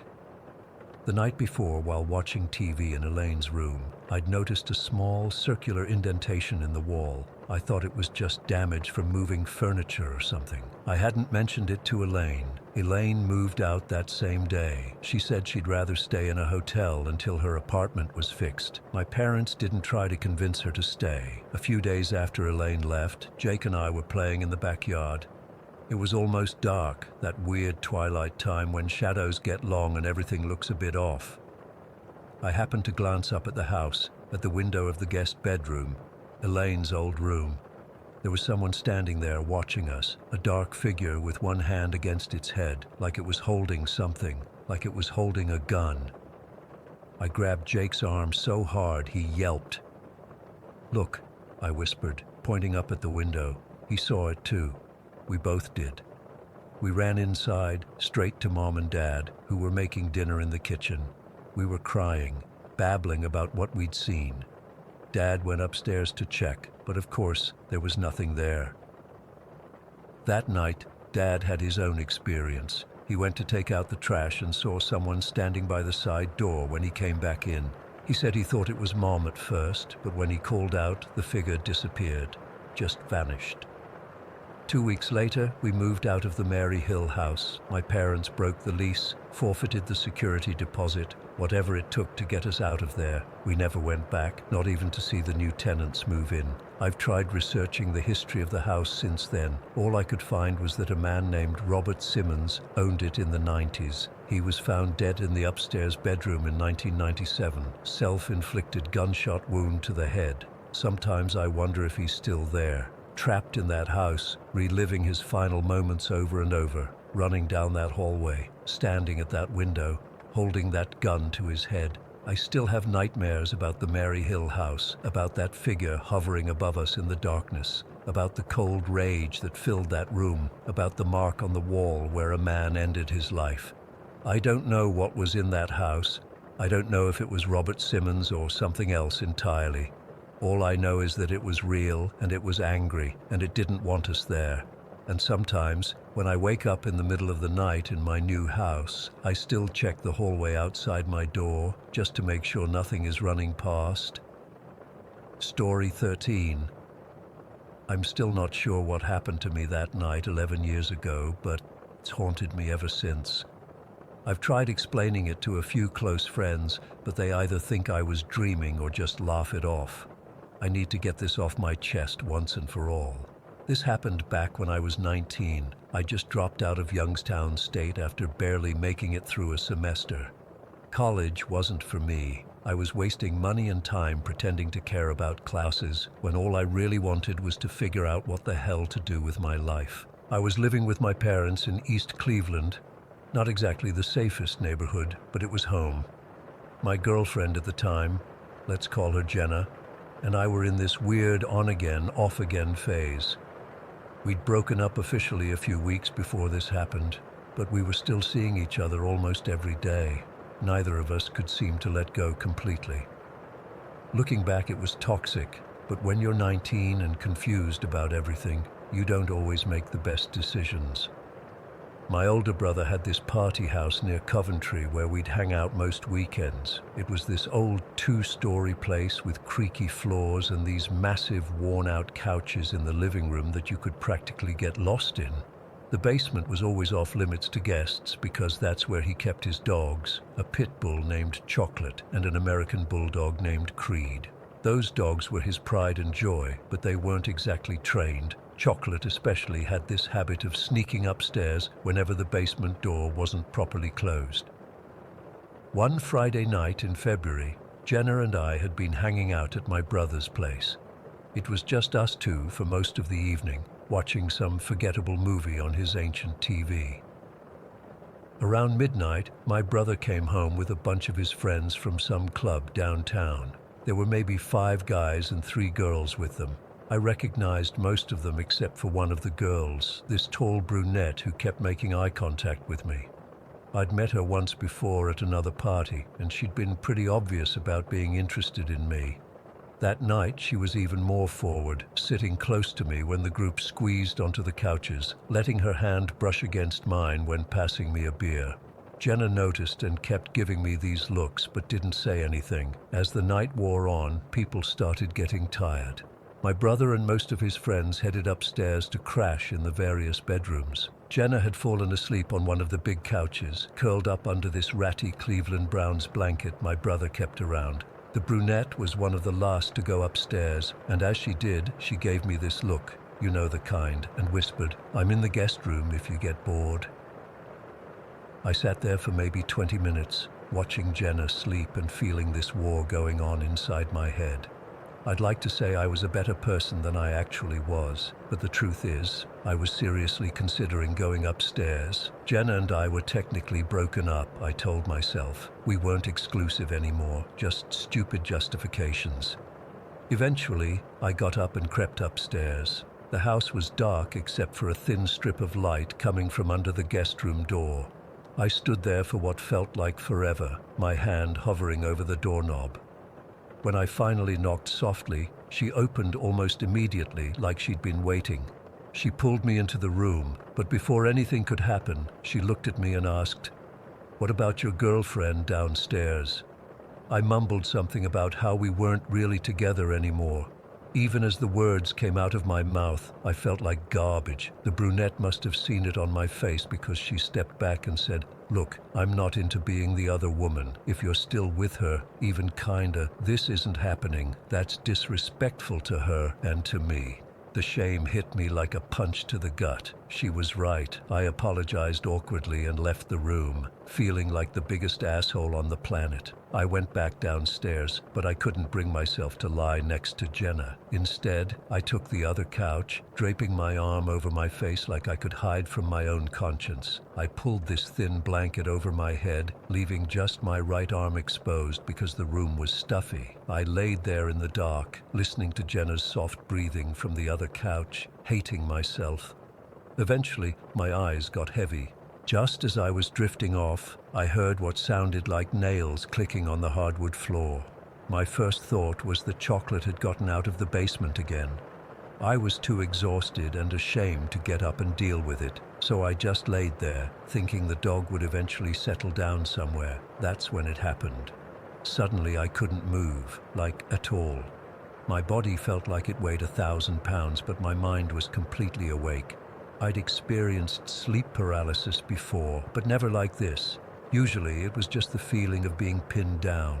This time was different. I could still move my eyes, and from beneath my half-closed lids, I saw the living room was empty except for Jenna on the other couch. But then I felt the couch cushion by my feet sink down slightly, like something had just climbed up. I tried to move, to look, but couldn't. Whatever it was moving up the couch toward my head. The weight shifted closer and closer until I could feel something standing right by my outstretched hand. I kept thinking it had to be Chocolate, but deep down, I knew it wasn't. Dogs don't move like that, all deliberate and slow. Then I felt it. Teeth. They pressed against the side of my hand, not breaking the skin at first, just applying pressure. I tried desperately to pull my hand away, to scream, to do anything. but my body wouldn't respond. The teeth sank in deeper, one by one, like whatever was biting me wanted me to feel each individual tooth breaking through my skin. The pain was sharp and burning, but also intentional, like it was trying to tell me something. This wasn't an animal attack, it felt personal. The pressure increased until I was certain my hand would be mangled.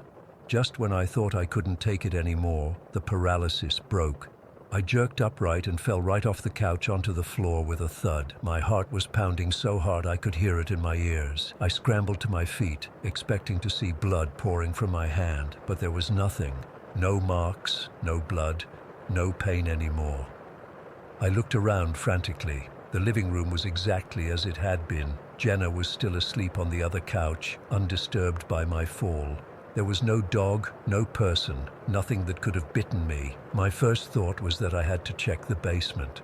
I tiptoed across the living room to the basement door, half expecting to find it open with no dogs downstairs. But the door was firmly shut, and when I cracked it open, both Chocolate and Creed were right there at the bottom of the stairs, looking up at me curiously. There was no way either of them had been upstairs.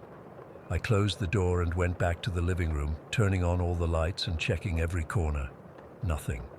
No sign of anything that could have bitten me. I even examined my hand under the kitchen light. Not a scratch, no redness, nothing to suggest what I felt had been real. I spent the rest of the night wide awake, sitting in an armchair across from the couches, watching Jenna sleep and jumping at every creak of the old house.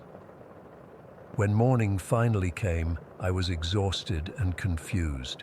I didn't tell Jenna or my brother what happened. How could I? Hey, something invisible bit me last night after I tried to cheat on you. They'd think I was crazy or making up stories to deal with my guilt. Jenna and I broke up for good a few weeks later. Not because of that night, but because we finally admitted we weren't good for each other. But that experience changed something in me. For the next 11 years, including throughout my marriage now, I've never once considered being unfaithful, not even close. I've spent countless hours trying to make sense of what happened that night. Was it just sleep paralysis combined with guilt? Maybe, but the pain was so real, so specific. Sometimes I wonder if it was some kind of supernatural karma, a warning from whatever watches over us. Other times, I think maybe it was something trying to protect me from making a terrible mistake that would have changed the course of my life. The strangest part is that whenever I'm tempted to do something I know is wrong, not just about relationships, but anything, I feel this phantom tingling in the exact spot where those teeth sank in, like a reminder. I've never told this story to anyone who was there that night. I've never told my wife. Some things you just keep to yourself because you know no one will believe you. But I know what I felt. Something bit me that night, and whatever it was, it knew exactly what I was about to do. I still visit my brother at that house sometimes. The dogs are gone now, both passed away years ago. The couches are still there, worn down even more by time. And every time I sit on that same couch, I catch myself tucking my right hand close to my body, away from the edge, just in case. Story 14. I still get goosebumps thinking about that night last October. I was 17, home alone for the first time in ages, while my parents went to visit my aunt in Cincinnati. They left Friday afternoon and weren't coming back until Sunday evening. At first, I was psyched. What teenager doesn't want the house to themselves for a weekend, right? It was pouring rain that Saturday night, like seriously coming down in sheets. Our house sits at the end of a cul-de-sac in a pretty quiet neighborhood outside Columbus. We've got woods behind us that stretch for about half a mile before hitting another development. Nothing special about our place, just a regular 2-story suburban home with a finished basement where I usually hang out. I'd spent most of the day playing video games and ordered pizza for dinner. Around 9, I decided to watch some horror movies since my mom hates them and never lets me watch them in the living room on the big TV. I grabbed some chips and a Coke and settled in for The Strangers. Yeah, looking back, probably the worst choice ever. The movie was getting to the creepy part where the masked people are just standing there staring at the house when I heard this weird tapping sound coming from somewhere in the back of the house. At first, I thought it was just the rain hitting the windows harder, or maybe branches from the oak tree in the backyard, but it had this rhythm to it. Tap, tap, tap, tap, tap, tap. I paused the movie and just listened. It stopped for maybe 10 seconds, then started again. Tap, tap, tap, tap. It's just the rain, I told myself, but I couldn't focus on the movie anymore. I got up and walked through the dining room toward the kitchen where the back door is. The tapping seemed to be coming from there. Our kitchen has this sliding glass door that leads out to a small deck. I flipped on the outside light and peered through the glass, but couldn't see anything except rain splattering against the deck. The tapping had stopped as soon as I turned on the light. I stood there for maybe a minute, just watching the rain and feeling stupid for getting spooked by a horror movie. Then I went back to the living room, but I left the kitchen light on. I tried getting back into the movie, but I kept pausing it every few minutes, thinking I heard something. After about 20 minutes, I gave up and switched to some dumb comedy on Netflix instead. That's when I heard it again. Not tapping this time, but a soft scraping sound, like something being dragged across wood. My heart started racing immediately. I muted the TV and just sat there, straining to hear. Nothing, just the rain and the hum of the refrigerator. "You're being an idiot, Connor," I said out loud to myself. Saying my name somehow made me feel less alone. I decided to check all the doors and windows, something my dad always does before bed. Front door, locked. Kitchen sliding door, locked. Windows in the living room and dining room, all closed and locked. I was heading upstairs to check those windows when I glanced out the front window next to our door. That's when I saw him. Just beyond the circle of light from our porch lamp, there was a figure standing at the edge of our front yard. He was just standing there in the rain. I couldn't make out his face, just a dark silhouette of a tall, thin person. My first thought was that it might be Mr. Grayson from across the street. He sometimes walks his dog late at night, but there was no dog, and the figure wasn't moving.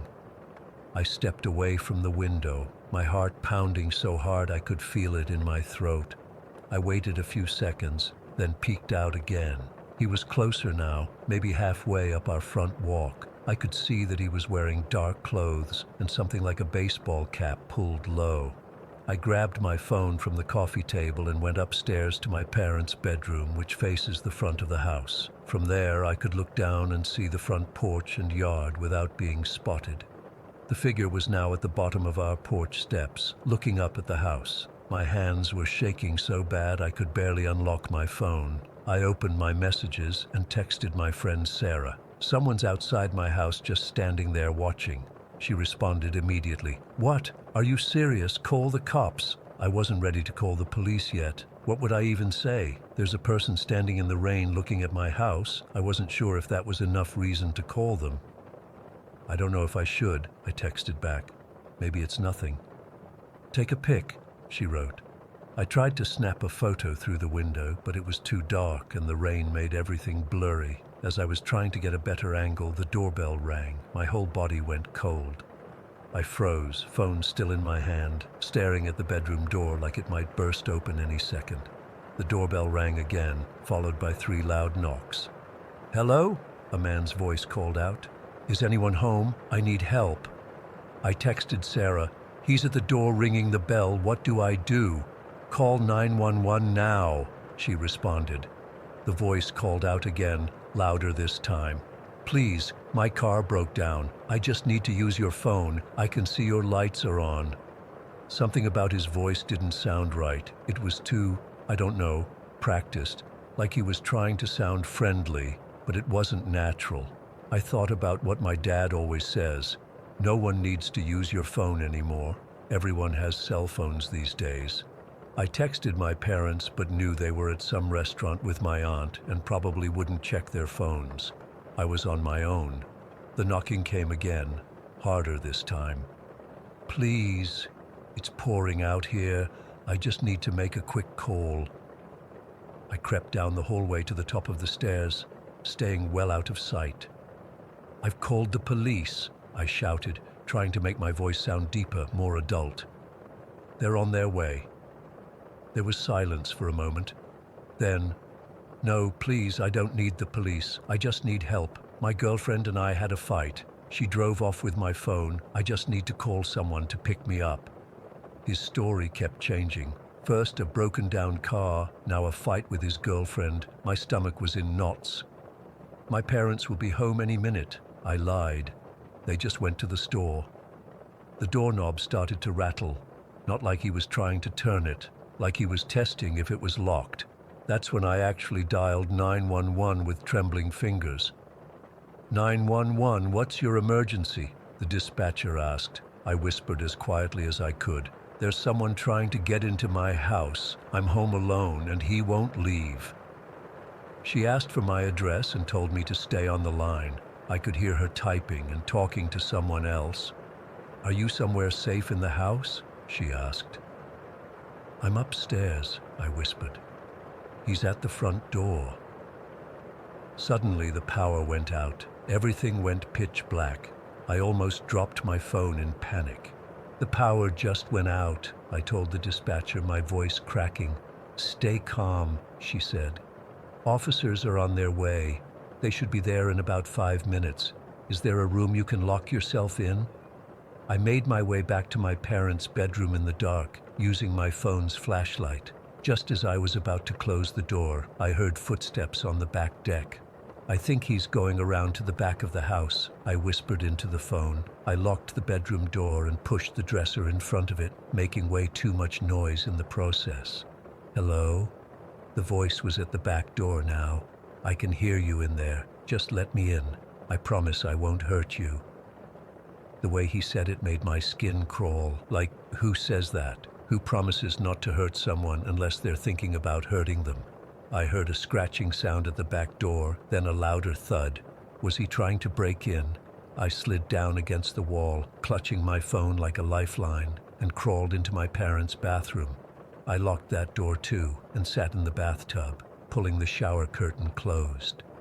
The dispatcher kept talking to me, asking me questions to keep me calm, but I could barely process what she was saying. All I could think about was the man trying to get into my house. Then I heard glass breaking downstairs. I think he broke a window. I breathed into the phone. "Oh God, I think he's inside." "Stay where you are," the dispatcher said firmly. "Officers are almost there." I heard creaking on the stairs, slow, deliberate footsteps. He was making his way up to the second floor. "He's coming upstairs," I whispered, tears streaming down my face. I was shaking so hard I had to clamp my other hand over my mouth to keep my teeth from chattering. The footsteps stopped at the top of the stairs. Then I heard him trying doors. My bedroom door opened. I could tell by the specific way it squeaks. Then my parents' door rattled, but the dresser held. "I know you're in there," the voice said, eerily calm now. "I just want to talk."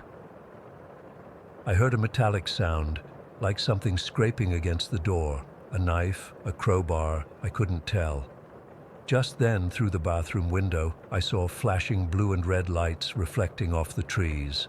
The police had arrived. The footsteps suddenly rushed back down the stairs. I heard the back door slam. "Police are here," I whispered to the dispatcher.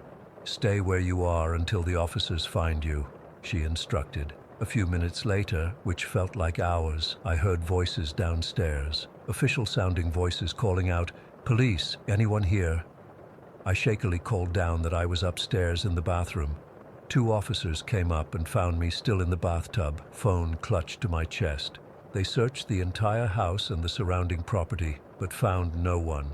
They did find evidence that someone had broken the small window next to our back door and reached in to unlock it.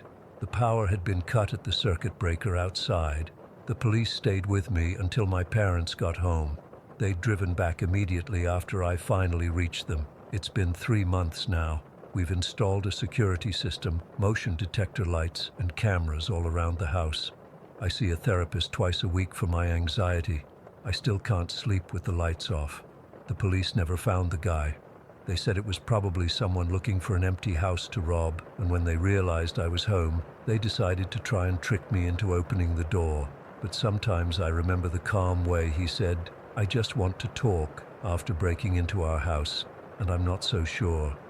I keep thinking about what would have happened if the police hadn't shown up when they did. I saw something glinting in his hand when he ran off into the woods, something metal catching the police lights. I don't stay home alone anymore. I'm not sure I ever will again. Story 15. I don't talk about this much. I'm not the type to believe in ghosts or anything supernatural, but what happened to me in my childhood home has left me questioning everything I thought I knew about reality. Even typing this out now, my hands are getting clammy and that familiar chill is creeping up my spine. I've lived in the same house my entire life, a modest 2-story place about 30 minutes outside the city. My mom moved here before I was born to be closer to my great-grandmother, who was sick at the time. It's a quiet neighborhood. Nothing remarkable about it, really. Just normal houses with normal families, except ours wasn't normal. I didn't realize it then, but our house had other residents. The first time I encountered one of them, I was about 4, maybe 5 years old. It's hard to pinpoint exactly since I was so young, but that memory is burned into my brain with perfect clarity. It was a weekday afternoon in summer.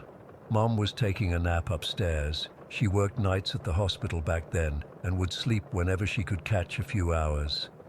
I remember waking up from my own nap feeling thirsty. My bedroom was upstairs, and I decided to head down to the kitchen for some juice. Our house has this long staircase that leads directly to the living room, and from there you have to walk through a short hallway to reach the kitchen. I made it down the stairs without waking Mom. The house was completely silent except for the hum of the air conditioner. I remember how the wooden floor felt cool against my bare feet as I padded toward the kitchen. When I reached the kitchen door, it was one of those swinging doors you push to go through. I pushed it open with both hands. That's when I felt it. You know that feeling when someone is watching you, that prickle at the back of your neck? I felt that, plus something else, like the air around me had suddenly gotten heavier, colder. I noticed movement from the corner of my eye, just to my right. When I turned to look, my entire body froze. There, emerging from the wall, I mean literally coming out of the solid wall, was a woman. But not just any woman. She was tall, impossibly tall, maybe 6 or 7 feet. Her skin was so pale it almost glowed, and she had this long, dark brown hair that hung down past her waist. She was wearing what looked like a white nightgown or dress that reached the floor, and around her head was something that looked like a white crown, or maybe a headband woven into her hair. But it was her eyes that terrified me the most. They were fixed on me, not blinking, not moving, just staring with this intensity that made me feel like I was being pinned in place. I couldn't move, I couldn't scream, I couldn't even breathe. We just stood there locked in this horrible staring contest. It might have been a minute, it might have been 10. Time seemed to stop making sense. Then she started to move toward me. Not walking exactly. It was more like she was gliding across the floor. As she got closer, she began to kneel down, bringing her face level with mine. I remember wanting desperately to run, but my legs wouldn't work. It was like my whole body had shut down from pure terror. Her face came closer and closer to mine. I could see every detail. The slight bluish tint to her lips, the lack of any lines or wrinkles on her skin, the way her eyes seemed to have no bottom to them. Just endless darkness. And then nothing. Complete blackness. The next thing I remember is waking up on the kitchen floor with my mom, dad, and older sister all around me looking terrified. Mom was crying, dad was on the phone with 911, and my sister was holding my hand, begging me to wake up. According to them, I'd been unconscious for somewhere between 2 and 3 hours. They'd found me lying on the kitchen floor, ice cold to the touch, but sweating profusely. The doctors couldn't find anything wrong with me. They chalked it up to some kind of fainting spell, maybe due to low blood sugar or dehydration. But I knew what I'd seen. I tried to tell my parents about the tall lady coming out of the wall, but they assumed it was just a dream I'd had while unconscious. After a while, I stopped bringing it up, but I never forgot. For months afterward, I refused to go into the kitchen alone. I'd make my sister or one of my parents come with me, even just to get a glass of water. They thought I was being silly, but the fear was real. Every time I passed that spot by the kitchen door, I'd feel that same heaviness in the air, that same sense of being watched. Eventually, as kids do, I started to convince myself it had been a dream or my imagination. Life went on, and the memory, while still vivid, became something I pushed to the back of my mind until it happened again. I was 7, maybe 8 years old. It was evening, around 8 o'clock, and I was watching Stargate SG-1 with my dad in the living room. Mom was upstairs reading. During a commercial break, I decided to go upstairs to grab my action figure from my room. As I reached the top of the stairs, I had to pass my parents' bedroom to get to mine. Their door was partially open, and as I walked by, something caught my eye. Inside their room, walking alongside my mom's side of the bed, was a dog, a Jack Russell Terrier to be exact. Now, we didn't have a dog. We never had a dog. My sister was allergic, so pets were out of the question. But there it was, clear as day. A small, white and brown Jack Russell trotting along next to the bed like it belonged there. It wasn't transparent or ghostly like you'd expect a ghost to be. It looked completely solid and real, except for a strange sort of glow around its edges, like it was slightly more in focus than everything else in the room. I stopped dead in my tracks, my hand gripping the hallway wall for support. The dog must have heard me because it stopped too and turned its head to look at me. Just like with the woman years before, we ended up in this weird staring contest. The dog didn't bark or growl, it just watched me. Its eyes were dark and intelligent, almost human-like in their awareness. It felt like we stood there for 5 minutes at least, though it was probably just seconds. Then, as casually as anything, the dog turned away from me and continued walking, straight into the wall next to my mom's nightstand. It didn't crash or bump into the wall, it just passed through it and disappeared. I ran back downstairs so fast I nearly fell. I didn't tell anyone what I'd seen. After what happened with the tall woman, I was afraid they'd think something was wrong with me. Instead, I sat back down next to my dad, my heart pounding so hard I was sure he could hear it. I couldn't focus on the show anymore. All I could think about was that dog and the way it had looked at me, like it recognized me. For weeks after that, I'd hear the faint clicking of dog nails on our hardwood floors at night. Sometimes, just as I was falling asleep, I'd hear what sounded like a dog sighing or settling down at the foot of my bed. I never saw it again, but I felt its presence. Years passed. I grew up, and while I never forgot these experiences, I filed them away as unexplainable childhood memories. Maybe they were dreams. Maybe my young mind had played tricks on me. I almost convinced myself of that. Then, when I was about 15, my mom and I were talking about the house. She mentioned that before we moved in, she'd met the previous owners who were moving out. It was an elderly woman somewhere in her 80s who had lived in the house for decades with her Jack Russell Terrier. I felt like someone had dumped ice water over me. A Jack Russell Terrier? I asked, trying to keep my voice steady. Yes, Mom said, not noticing my reaction. Sweet little thing. The old woman was moving to a nursing home and couldn't take the dog with her, so her son took it. She was so sad about leaving this place. She told me she'd lived her happiest years here and hated to go.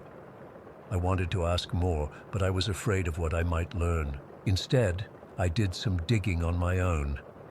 Through neighbors and old community records, I found out that the elderly woman had died just a few months after moving to the nursing home. And her dog? It had to be put down around the same time due to old age. The timing lined up perfectly with when we moved in.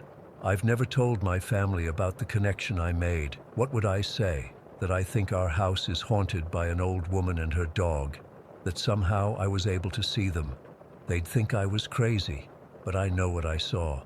That tall woman with the white dress and crown-like headband emerging from the wall. The Jack Russell Terrier that walked through my parents' bedroom and vanished. They were real to me, as real as anything I've ever experienced. I still live in that house with my parents. I'm in college now, studying psychology, ironically enough. Sometimes I wonder if there's a scientific explanation for what I experienced, some kind of hallucination or sleep paralysis. But deep down, I know better. Sometimes, late at night when the house is quiet, I still feel that heaviness in the air, that sense of being watched.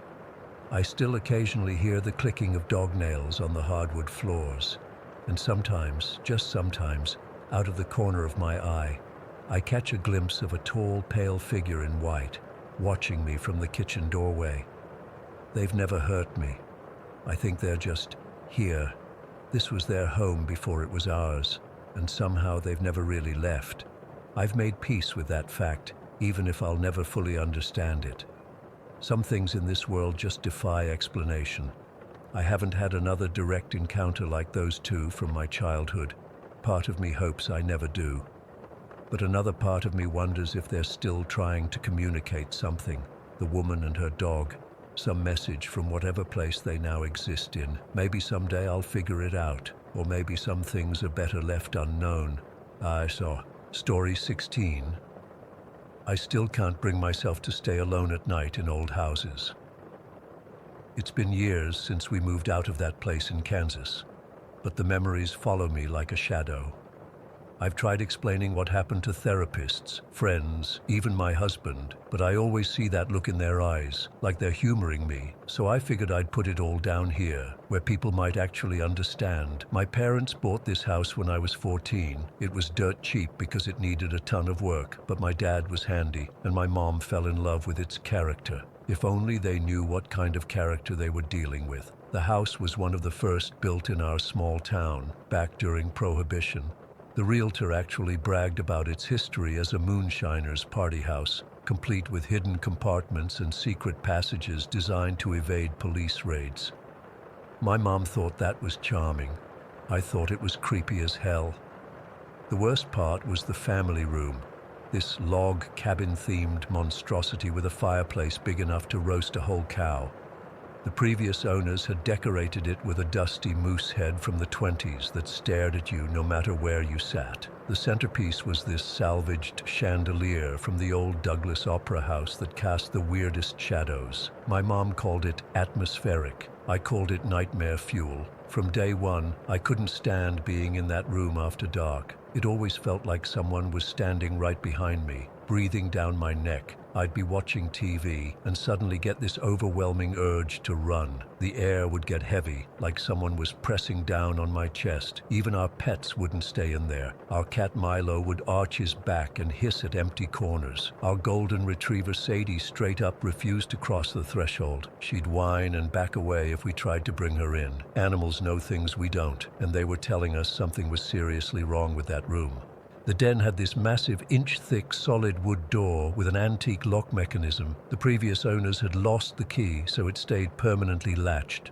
My dad tried to get a locksmith to make a new one, but apparently it was some custom job that nobody could figure out. So we just lived with this perpetually locked door in our house. No big deal, right? Just a sealed room in a former bootlegger's hideout. Nothing suspicious about that at all. Then there was the little room on the top floor. It was tiny, maybe 4 by 10 feet, with no windows and a doorknob that had been removed. My parents decided to make it our office because it was the only space that fit the computer desk. So our only computer was in this closet-sized room that gave me the creeps.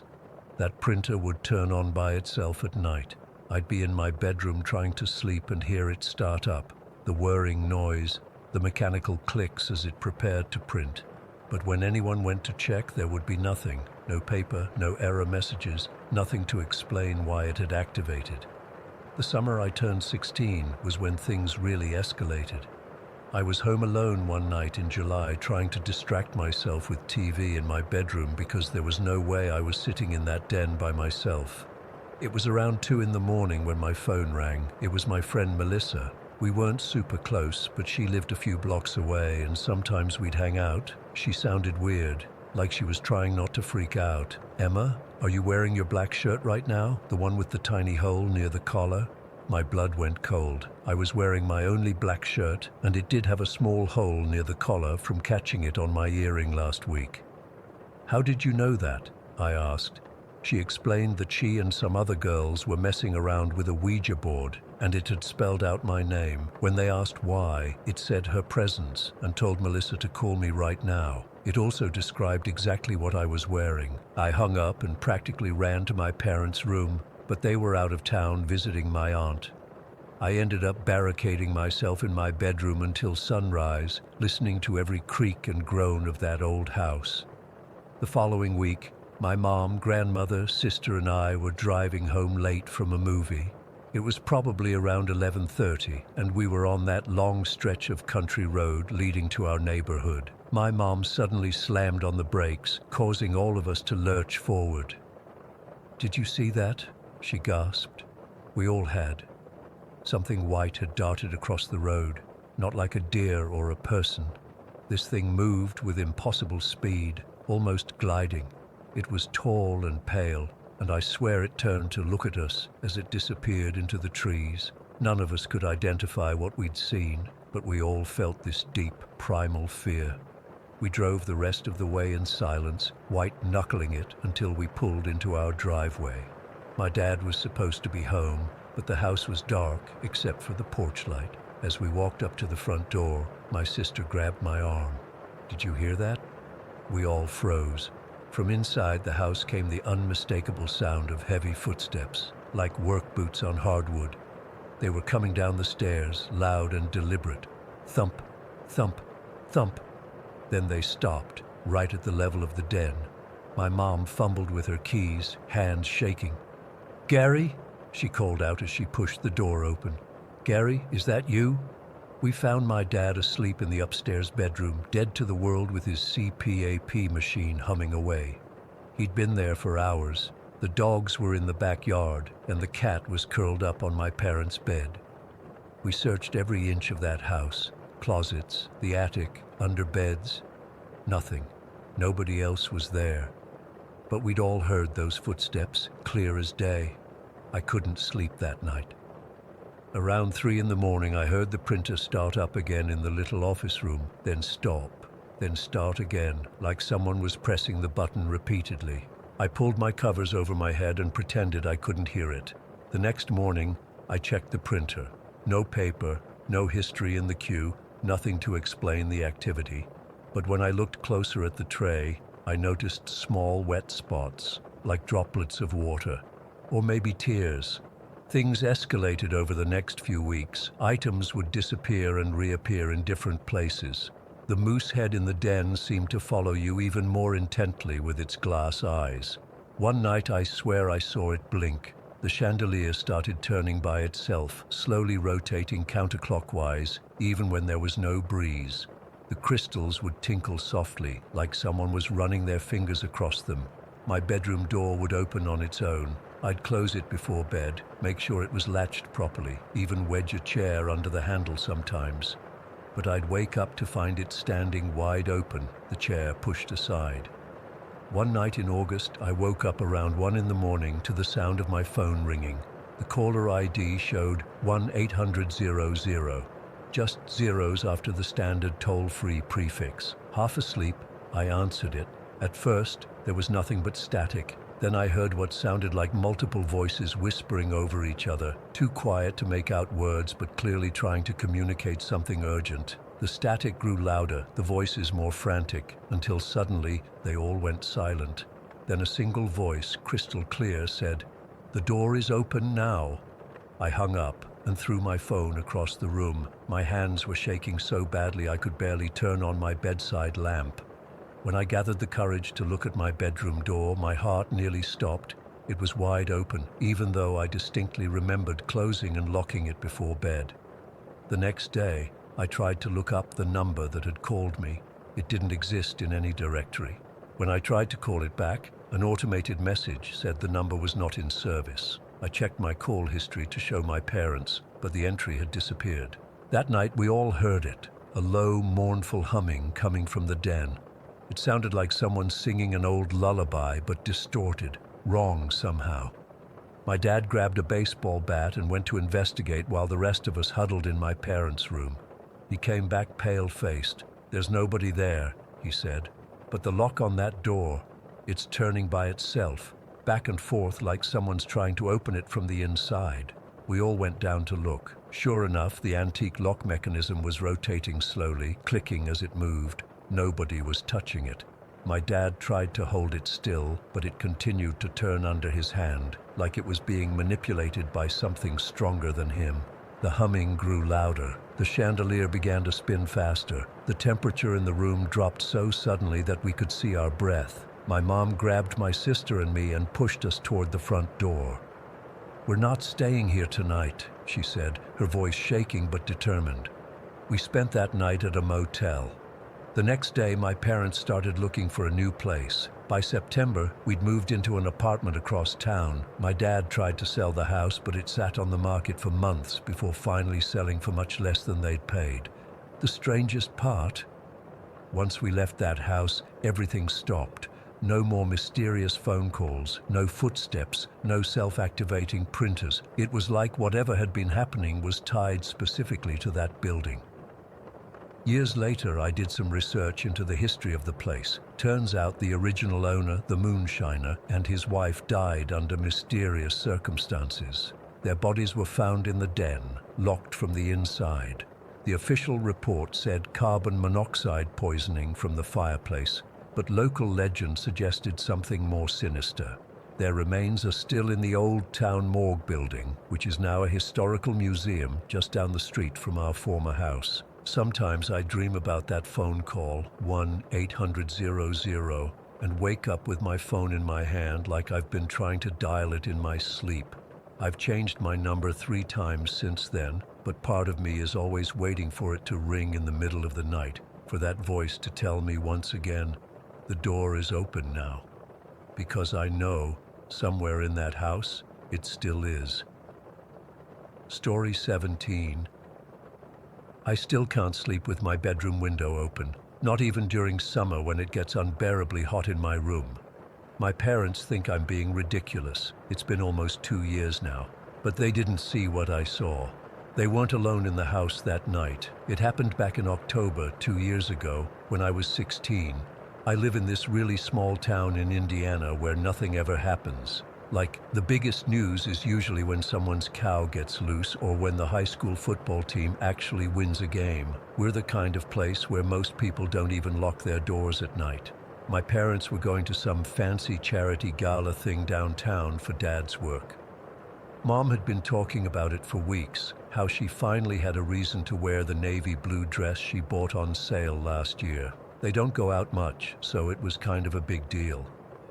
I remember Dad looking uncomfortable in his suit and Mom fussing over his tie before they left. "We'll be back around midnight, Ellie," Mom said, checking her lipstick in the hallway mirror one last time. "There's leftover lasagna in the fridge if you get hungry. And don't forget to lock the doors," Dad added, jingling his car keys. I rolled my eyes. "I know, Dad, I'm not 5. It was raining that night. Not just a light drizzle, but one of those heavy autumn storms where the wind howls and tree branches scrape against the windows. I actually liked it. There's something cozy about being inside when it's nasty out. After they left, I heated up some lasagna, grabbed a can of Coke from the fridge, and settled on the couch to watch this horror movie my friend Liz had been going on about. The irony isn't lost on me now. About an hour into the movie, around 9:30, I heard this faint tapping sound. At first I thought it was just the rain, or maybe branches hitting the house, but then it got more deliberate. Tap, tap, tap, like someone was knocking, but really softly. It was coming from the back door, the one that leads to our patio. I paused the movie and sat there listening. Our house is pretty isolated. We're on the edge of town with nothing but cornfields behind us. The nearest neighbor is about half a mile down the road. Then I heard a voice, a boy's voice. "Hello? Is anyone home? Please, I need help." My heart started racing. The voice sounded young, maybe around my age, but there was something off about it that I couldn't quite place. "My car broke down on the county road," the voice continued. "My phone's dead, and I'm soaked. Could I please use your phone to call my parents?" I stood up, my legs feeling shaky. Part of me wanted to help. I mean, being stranded in a storm sucks, but another part was screaming at me not to open that door. I remembered all those true crime shows Mom watches where people get tricked into letting strangers into their homes. "I can bring you a phone through the window," I called out, moving toward the kitchen but staying well away from the door. "Or I can call someone for you." The tapping got louder. "Please, I'm freezing out here. I just need to come in for a minute to warm up and make a call." I stepped closer to the kitchen window next to the back door. Through the rain-streaked glass, I could make out a figure standing on our patio. It was definitely a teenage boy, maybe 17 or 18. He was completely drenched, his dark hair plastered to his forehead, clothes clinging to his body. But what made my stomach drop was his eyes. Even through the rainy window, I could see they were wide and wild-looking, darting around like he was on something. His clothes were torn in places, not just like normal wear and tear, but like he'd been running through brambles or something. "I can call someone for you," I repeated, my voice sounding steadier than I felt. "Who?" The boy's expression changed then. It was subtle, but I swear his face just hardened. His mouth tightened, and those wild eyes focused directly on me. "Just let me in," he said, his voice dropping lower. "It'll only take a minute." That's when the lights went out. The whole house plunged into darkness so complete I couldn't see my hand in front of my face. The TV died mid-scream from the movie, leaving nothing but the sound of rain hammering on the roof and my own panicked breathing. I froze, my heart pounding so hard I could feel it in my throat. Was it just a power outage from the storm? It had to be, right? But the timing made my skin crawl. I fumbled for my phone in my pocket and turned on the flashlight. The beam seemed pathetically small in the darkness of the house. I backed away from the kitchen, moving toward the living room where I'd left my phone charging. That's when I heard it. A loud crash from the kitchen, like something had been knocked over. Then the sound of glass breaking. Oh my God, he was trying to get in. I ran to the living room, grabbed my phone, and ducked behind the couch. My hands were shaking so badly I could barely unlock the screen. I called 911 first, but the call wouldn't go through. No signal because of the storm. Next, I tried texting Liz, who lived closest to me. Someone trying to break in. Parents not home. No power.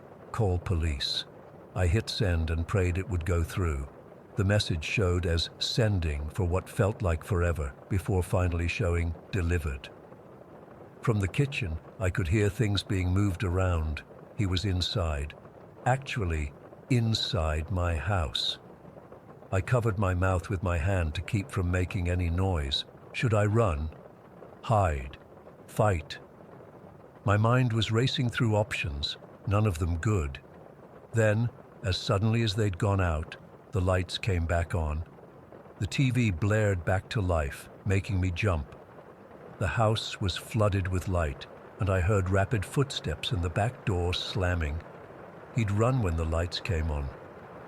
I stayed frozen behind the couch for what must have been 5 minutes, listening for any sound. When I finally gathered the courage to peek over the top, the living room was empty. Slowly, I made my way to the kitchen, phone clutched in my hand with 911 ready to dial. The kitchen was a mess. A chair had been knocked over, and there was glass on the floor from a broken window pane in the door. On the counter, drawers had been pulled open, their contents partially rifled through. He'd been looking for something. My phone buzzed with a text from Liz. "OMG, are you okay? Called police? They're coming." I was about to respond when I heard it again, tapping at the back door. I whirled around, and there he was, staring at me through the intact parts of the glass. But this time, he wasn't trying to look helpless or scared. His face was contorted with anger, his eyes even wilder than before. "Let me in," he said, his voice completely different now, deeper, threatening. "Let me in right now." I backed away from the door, nearly slipping on the broken glass. "The police are coming," I said, my voice barely above a whisper. His expression changed again. A flash of calculation crossed his face. He looked over his shoulder, then back at me. "They won't believe you," he said, his voice suddenly calm and reasonable. "I'll tell them I was just asking for help. They'll think you're just a hysterical girl who overreacted." That's when I noticed something that made my blood run cold. There was a knife in his hand, one of our kitchen knives that had been in the drawer he'd rifled through. He must have grabbed it before running out when the lights came back on. "You should have just let me in when I asked nicely," he said, tapping the knife against the glass. "Now things have to get complicated." In the distance, I heard sirens. Relief flooded through me, but the boy heard them too. His head snapped up, listening. For a second, he looked uncertain, almost confused. Then his face hardened again. "This isn't over," he said, backing away from the door. "I'll be seeing you again, Ellie." He knew my name. How did he know my name? Before I could process that, he was gone, disappearing into the darkness and rain. Seconds later, red and blue lights flashed through the front windows as a police car pulled up our driveway. Everything after that is a blur of police questions and my parents rushing home, white-faced and terrified. The police searched the property but found nothing except muddy footprints on the patio and around the house. They took the knife for fingerprints, but I never heard if they found anything. The worst part was when one officer asked if I was sure it wasn't just a stranded motorist I'd frightened with my reaction. "Sometimes in the dark our minds can play tricks on us," he said, not unkindly, just like the boy had predicted. But I know what I saw. Those eyes weren't just scared or desperate. They were wrong somehow, empty and frenzied at the same time. We got new locks installed the next day. Dad put in a security system the following week. I keep my phone with me constantly now, but none of that really helps with the nightmares or the feeling that someone is watching me when I walk home from school. The police never found him. They checked hospital records and shelters, thinking maybe he really was a stranded teenager who made some bad decisions when panicking. They found nothing. Sometimes I wonder if I imagined how strange he seemed. Maybe he was just a desperate kid caught in a storm who made some really bad choices. Maybe the wild look in his eyes was just fear or desperation. But then I remember how he said my name, how he knew my name when I'd never seen him before. It's been almost 2 years, and I still jump at unexpected knocks. I check the locks 3 times before bed. I keep the blinds drawn at night, and I never, ever open the window, no matter how hot it gets. Because sometimes, late at night when it's raining, I swear I can hear tapping on the glass. Soft at first, then more insistent, and sometimes, just sometimes, I think I hear a voice whispering my name. Story 18. I still can't sleep with the lights off. It's been 12 years since we moved away from that house on Macedonia Road, but some nights I still wake up in a cold sweat, feeling like someone's standing at the foot of my bed. I've never shared this story online before, but after reading similar experiences here, I think I'm finally ready. My name's Olivia, and when I was 11, my family moved into this old farmhouse on Macedonia Road in rural Georgia. My brother James was 13. The house itself wasn't particularly remarkable.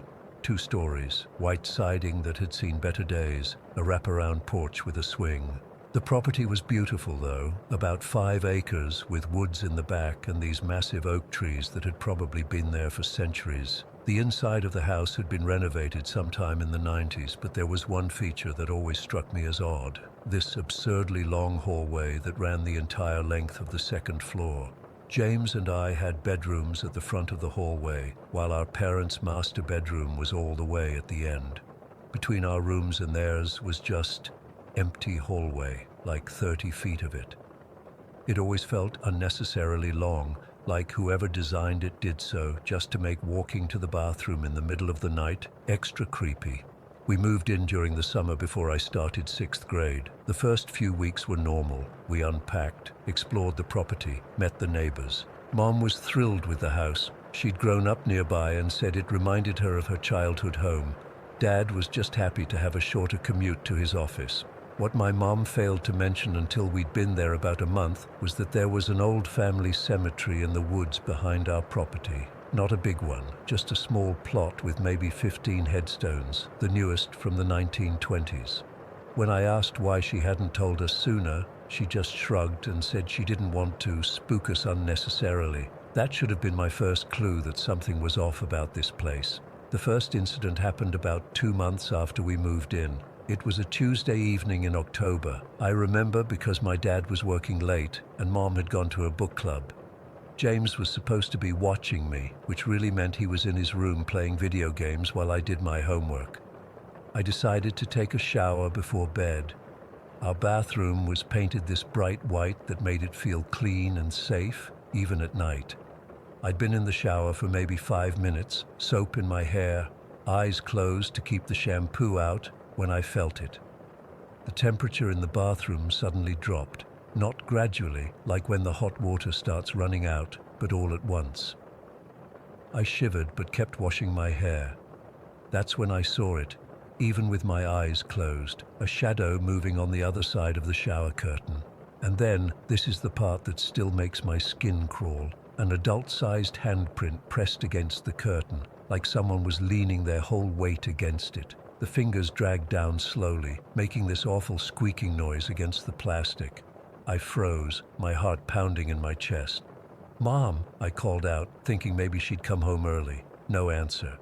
"James, is that you?" Nothing. With shampoo still in my hair, I yanked the curtain open. The bathroom was empty.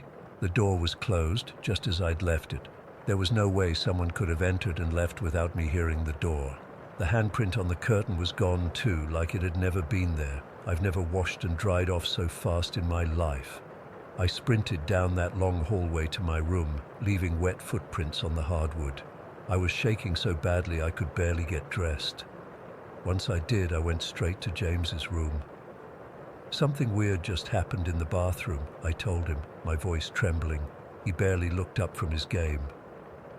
"What? You saw a spider or something?" "No, someone was in there with me. I saw a handprint on the shower curtain." That got his attention, but not in the way I hoped. He paused his game and looked at me like I was an idiot. "That's impossible. Mom's not home yet, and I've been in here the whole time. You probably just imagined it." "I didn't imagine it, James. I saw it." "Whatever, Liv. Go finish your homework or something." I was furious, not just because he didn't believe me, but because I knew what I'd seen. I stormed back to my room and locked the door, then pushed my desk chair under the doorknob for good measure. I didn't sleep much that night. James didn't believe me until it happened to him, about a week later. I was in my room reading when I heard him yell.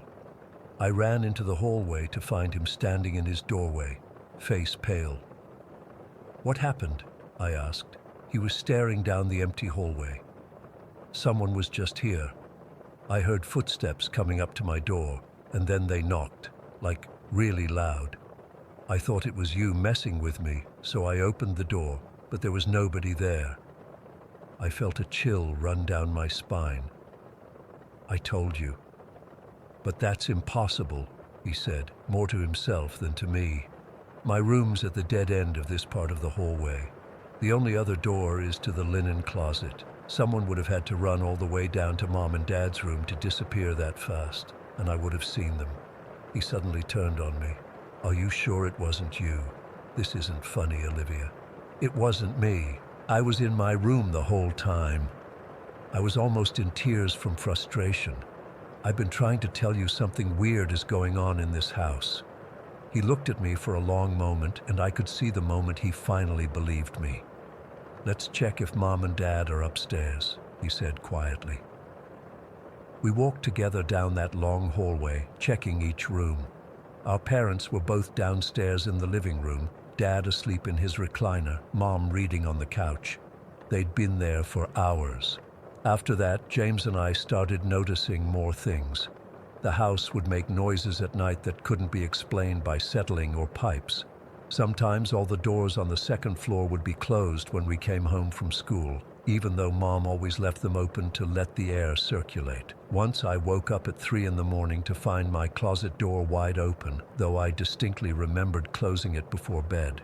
But the worst thing, the thing that still gives me nightmares, was the mirror at the end of the hallway. It was this old, ornate thing that hung between our parents' bedroom door and the window that overlooked the backyard. Mom had found it at an estate sale and loved it, but I hated walking past it. One night, about 3 months after we moved in, I got up to use the bathroom. On my way back to my room, I glanced in the mirror as I passed it and saw someone standing behind me. It was a woman with long dark hair and a pale face. She wasn't looking at me, she was staring at the floor. I spun around, heart pounding, but the hallway was empty. When I looked back at the mirror, there was only my reflection, pale and terrified. I ran back to my room and didn't leave until morning. At breakfast, I tried to tell my parents, but Mom just laughed it off. "You were half asleep, sweetie. The mind plays tricks when you're tired." Dad was a little more sympathetic. "This is an old house, Liv. It makes noises. The floors creak, but I promise you, there's nothing to be afraid of." But there was. James and I both knew it. We started making rules for ourselves. Never shower when you're home alone. Always keep your bedroom door locked at night. Never look in the hallway mirror after dark. James confessed to me that he hated the mirror too.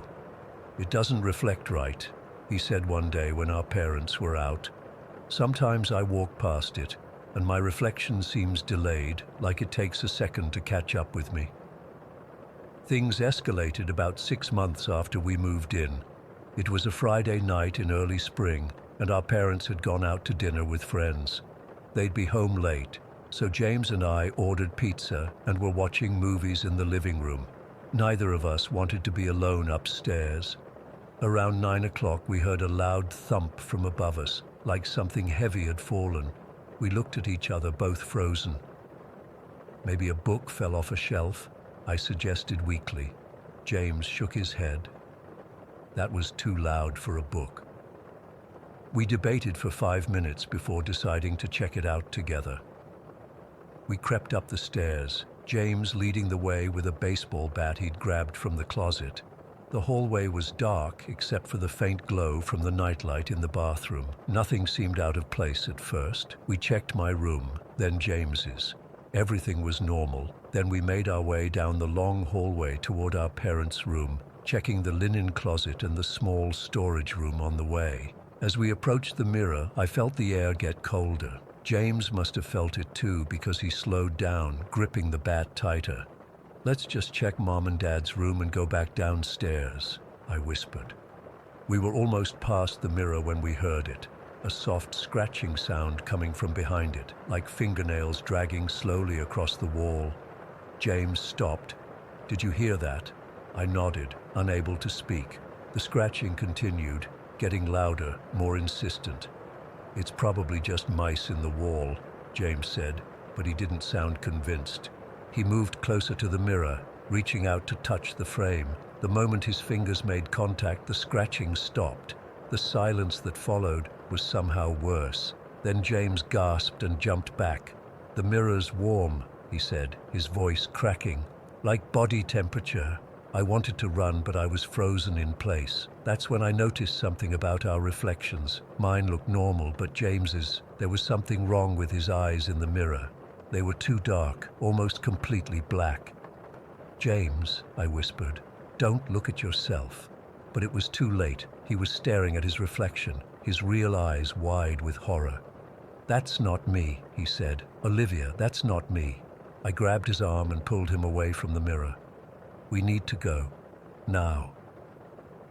We ran back down the hallway to the stairs, not looking back. We spent the rest of the night in the living room with all the lights on, waiting for our parents to come home. When they finally did, around midnight, we tried to tell them what had happened. Mom dismissed it as our imaginations running wild after watching scary movies. Dad suggested the scratching was probably branches against the side of the house, even though there weren't any trees close enough to touch that wall. The next day, I asked Mom about the mirror again, trying to find out where it had come from. She was vague at first, but eventually admitted she'd bought it from the estate sale of an old woman who'd lived about a mile down the road. The woman had died alone in her house and wasn't found for days. "But it's just a beautiful antique mirror," Mom insisted. "There's nothing sinister about it." I wasn't so sure. Over the next few weeks, more things happened. Objects would move when no one was looking. Doors would slam shut on windless days. Sometimes at night I'd hear whispering coming from the walls. James and I tried to document what was happening. We set up his video camera one night, pointing it down the hallway toward the mirror. The next morning the camera was still recording, but when we played back the footage, there was nothing unusual, except for a 3-hour gap in the middle of the night where the video just went black. The camera's battery was completely drained, though it had been fully charged. The final straw came about 8 months after we moved in. I woke up in the middle of the night to find my bedroom door wide open, though I distinctly remembered locking it before bed. From down the hallway came the sound of footsteps, slow and deliberate, moving back and forth in front of the mirror. I was too terrified to get up and close the door. Instead, I pulled my blanket over my head and tried to convince myself it was just the house settling. Then the footsteps stopped outside my door. I held my breath, squeezing my eyes shut. Something cold touched my shoulder through the blanket. Not a hand. It felt more like the edge of something metal being pressed against me. I screamed and threw off the covers. There was nothing there, but my door slowly swung shut on its own. I ran to James's room, pounding on his door until he let me in. We spent the rest of the night huddled on his bed, the lights on, jumping at every creak and groan of the house. In the morning, I had a small, crescent-shaped bruise on my shoulder, exactly where I'd felt the cold touch. Our parents finally started taking us seriously when things began happening to them too. Dad's watch would stop at exactly 3:17 every morning, no matter how many times he changed the battery. Mom kept finding her jewelry arranged in strange patterns on her dresser, and they both began to notice the temperature changes, especially in front of the mirror. We moved out 3 months later. Dad claimed it was because he'd gotten a job offer in another state, but James and I knew the real reason. The night before he announced the move, I'd heard him and Mom arguing in their bedroom. Mom didn't want to leave, but Dad insisted. "I won't keep my family in a house where they don't feel safe," he'd said. I've driven by the old house a few times since then, when visiting friends in the area. It's changed hands several times over the years. No family seems to stay there long. The last time I went by about a year ago, it was empty again, with a "for sale" sign in the yard. Sometimes I wonder if the new owners know about the mirror, or if they've experienced what we did. I wonder if they've felt the cold spots, heard the scratching in the walls, seen reflections that don't quite match reality. I wonder if they've realized yet that on Macedonia Road, you're never really alone, especially in that long, dark hallway. Story 19. I never believed in the paranormal, not really. I was always the skeptical guy who needed proof, who looked for the rational explanation. But what's happening in my house? I can't explain it anymore, and it's getting worse. It started about 3 weeks ago in early July, just little things at first, the kind of stuff you'd brush off. I've lived in this small craftsman in Seattle's Wallingford neighborhood for about 4 years now. Nothing weird ever happened until recently. The first incident I noticed was with my living room lights. I have those Philips Hue bulbs, you know, the ones you can control with your phone and change colors. I had them set to a warm, soft white that I never change. But one evening after getting home from work, they were this harsh, cold blue color. I figured maybe there was a software update or something that reset them, so I changed them back. No big deal. Then it happened again the next day, and again. Sometimes they'd shift from warm to cool while I was sitting right there watching TV. I even filmed it once to make sure I wasn't imagining things. In the video, you can clearly see the light gradually shift from warm yellow to this sterile blue over about 15 seconds. No notification on my phone, no indication the app was even running. By the end of that first week, things escalated. I'd wake up in the morning to find lights on throughout the house, lights I know I turned off before bed. My coffee maker would be running when I came downstairs. Once, my TV turned on by itself at 3 in the morning, blaring at full volume. I nearly had a heart attack. I called an electrician, thinking maybe there was some weird wiring issue or power surge problem. He spent 2 hours checking everything and found nothing wrong. Suggested maybe I had smart home gremlins and should reset all my devices. I did that. Didn't help. Then things got personal. It started with what felt like static electricity. I'd be sitting on my couch and feel this light tingling sensation on my arm or the back of my neck. At first, I thought it was just the fabric of my furniture or maybe my clothes creating static. But it happened even when I was wearing shorts and a t-shirt, nowhere near any fabrics that would cause static. This is where it gets hard to talk about, but I need someone to believe me. The touches started feeling deliberate, like fingers running along my spine or across my thigh. And I know how this sounds, but they didn't feel threatening at first. They felt curious, almost playful. Sometimes they were even pleasurable, like a gentle massage after a long day. I was more intrigued than frightened. I've always been open-minded about consciousness and energy. Even if I wasn't convinced about ghosts, I started researching electrical phenomena, poltergeists, anything that might explain what was happening. I even tried communicating with whatever it was. If you're there, can you touch my right hand? And sometimes I'd feel that tingle exactly where I asked. God, I wish I hadn't done that. I wish I'd just moved out immediately, because after about 10 days of this, everything changed. The entity, that's what I've started calling it because I don't know what else to call it, became aggressive. The gentle touches turned into grabs.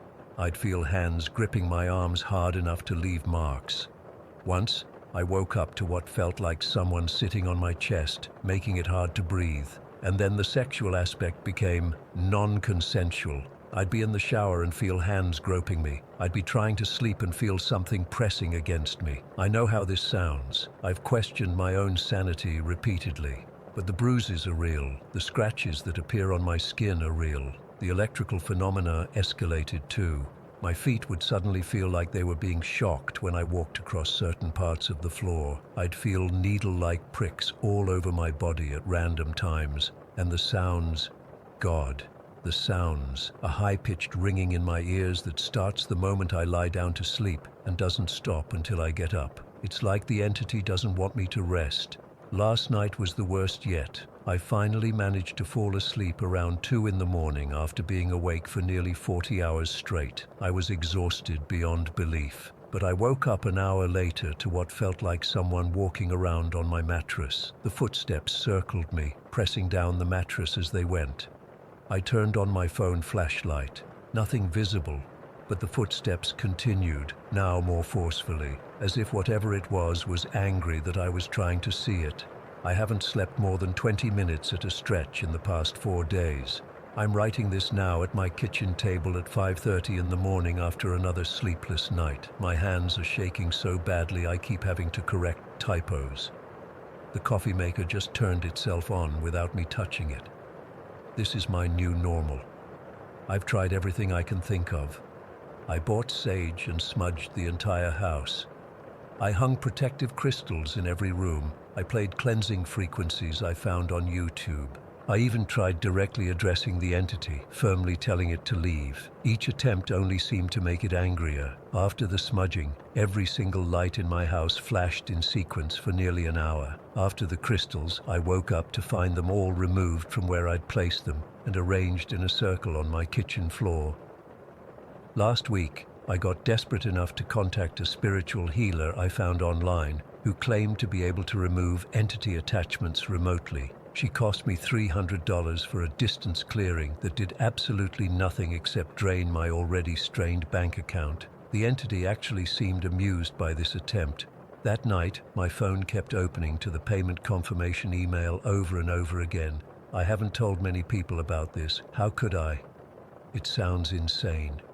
I've struggled with depression and substance abuse in the past, but I've been clean and stable for over 2 years now. I've been doing well in therapy, holding down a good job as a graphic designer, rebuilding relationships I damaged during my darker days. The few friends I've cautiously mentioned this to have given me concerned looks and suggested maybe I should talk to someone, as if I'm having some kind of breakdown. I'm not. I know what my rock bottom felt like. This is something entirely different. This is external. This is real. Yesterday, I reached a breaking point. I was sitting at my desk trying to work when my computer monitor started rapidly cycling through different brightness levels, making it impossible to see what I was doing. At the same time, I felt what seemed like hands grabbing my shoulders, digging in painfully. I screamed, actually screamed out loud, and the pressure immediately released. My monitor stabilized, but then my phone lit up with a text message from an unknown number. It just said, "Mine." I took my phone to the carrier store immediately. They confirmed no text had actually been sent to my phone. There was nothing in the system logs. The message I saw wasn't real, except I saw it. I have a screenshot of it. Last night, I packed a bag and went to a hotel. I thought maybe if I got away from the house, I could at least get some sleep. I checked in around 8, took a hot shower, and actually felt a bit of relief. No electrical issues, no strange sensations. I started to think maybe it was something in the house after all, some bizarre electromagnetic field problem or faulty wiring the electrician missed. I fell asleep around 10. At exactly 11:15, the hotel room's lights began to flicker. The air conditioning unit cycled on and off rapidly, and then I felt it. That now familiar static sensation running up my leg.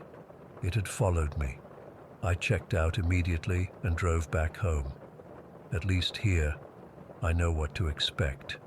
The devil you know, right?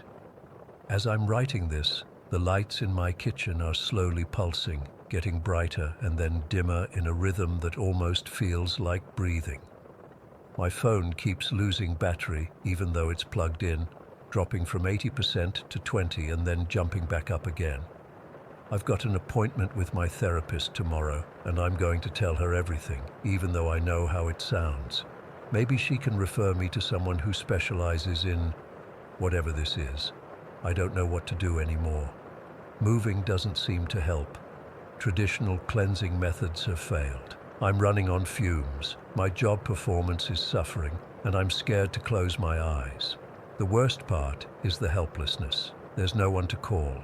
No authorities that deal with supernatural electrical entities that sexually assault you in your sleep. No support group for people being haunted by something that drains both your devices and your body.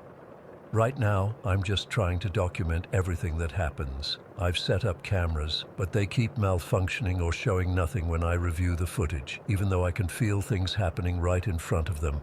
I've started keeping a journal with times and descriptions of each incident. Maybe if I can establish a pattern, I can find a weakness, or at least predict when it's going to act up.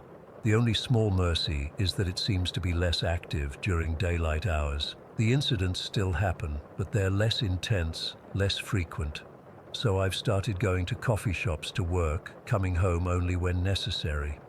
I'm sleeping in my car some nights, parked in well-lit areas with people around. It still finds me, but again the effects seem muted in public spaces. I don't know how much longer I can live like this. My body is covered in small bruises and scratch marks. I'm jumpy and irritable from sleep deprivation. I've lost 8 pounds in the last 2 weeks because my appetite is gone. Every electrical device I own is behaving erratically, and the touching, the violation, it's wearing me down psychologically in ways I can't even articulate. Something just brushed against the back of my neck as I wrote that last paragraph. I'm not alone at my kitchen table. I'm never alone anymore. My lights just dimmed again, and I can feel pressure on my thigh under the table. It knows I'm writing about it. It always seems to know. I have to stop now.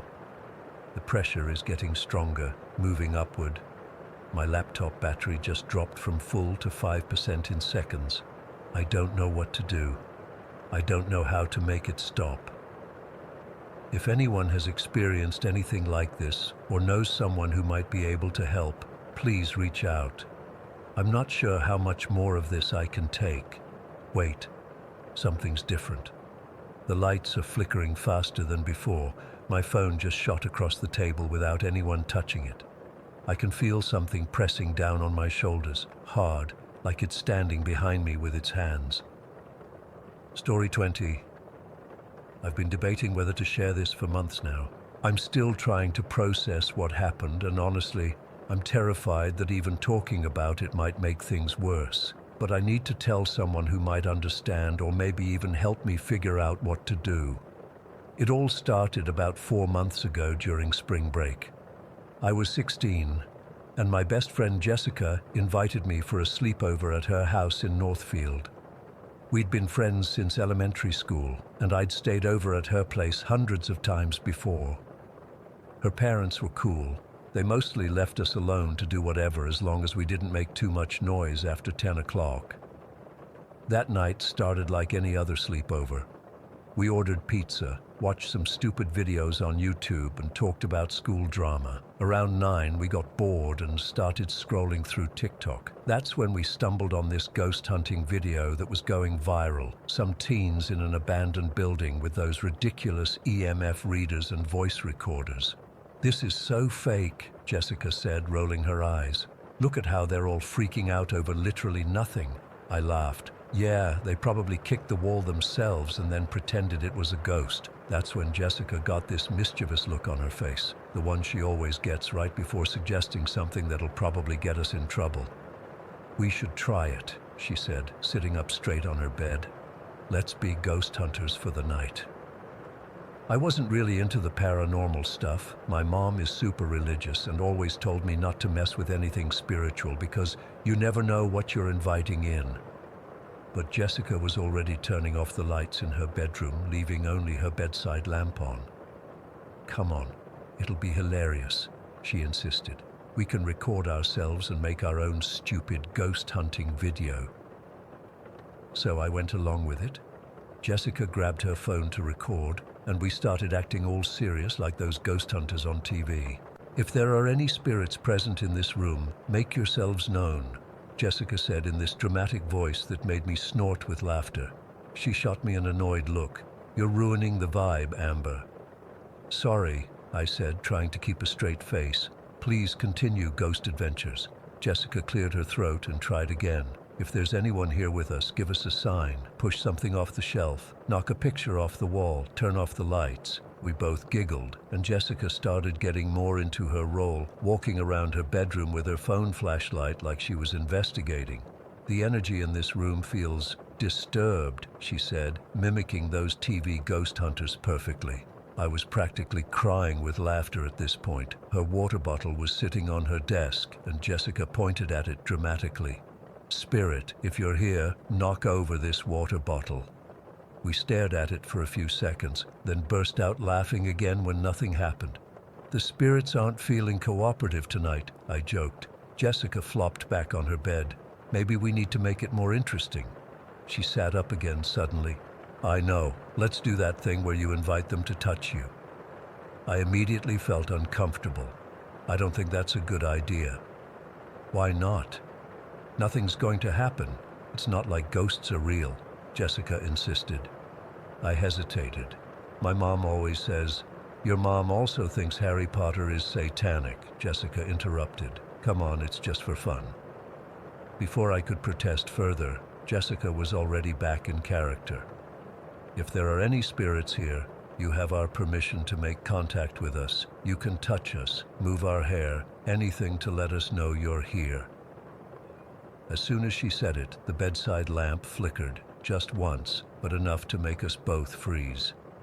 "Did you see that?" I whispered. Jessica laughed nervously. "It's just the old wiring in this house. My dad's been meaning to get it fixed." But I noticed she wasn't as enthusiastic about the ghost hunting anymore. Still, she kept going, even more theatrical now, like she was trying to convince herself it was still just a game. "If there's someone here, I invite you to show yourself.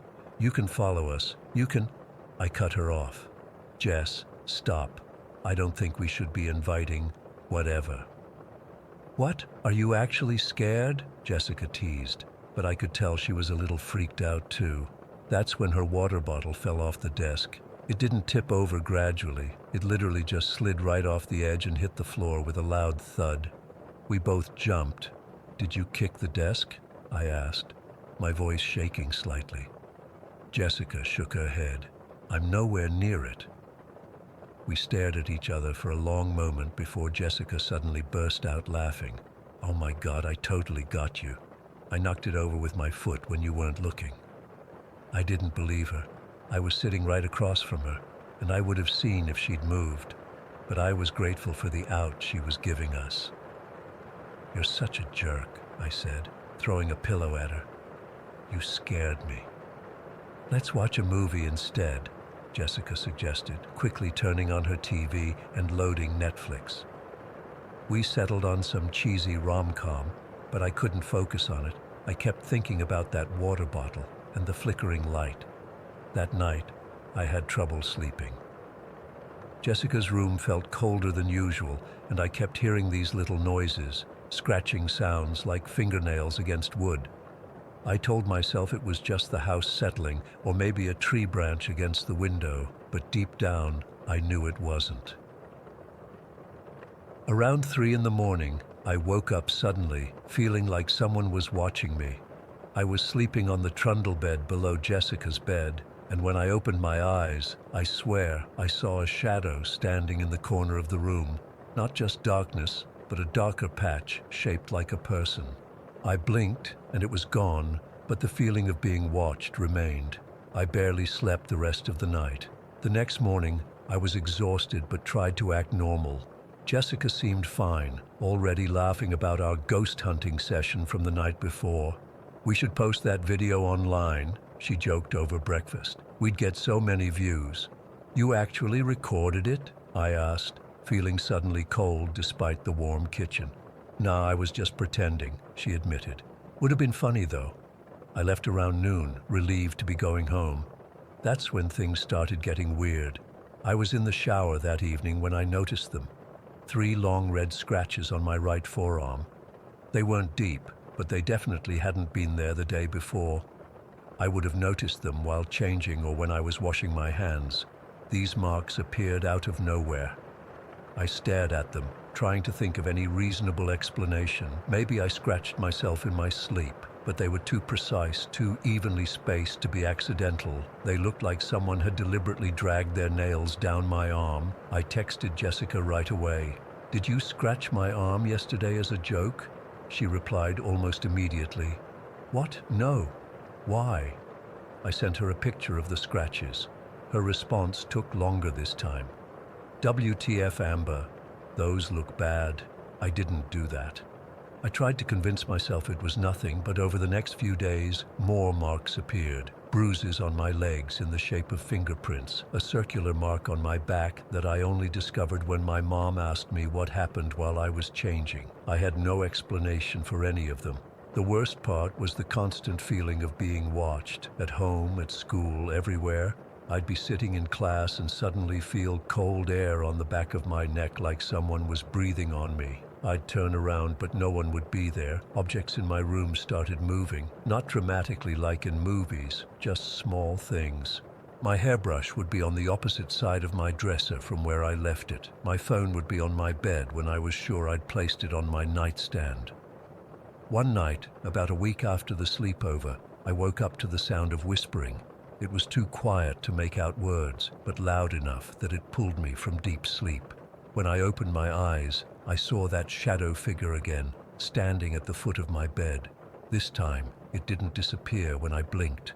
It stayed there, watching me, for what felt like hours but was probably only minutes before fading away. I was too terrified to move or scream. I just lay there, frozen, until morning came. I finally broke down and told Jessica everything.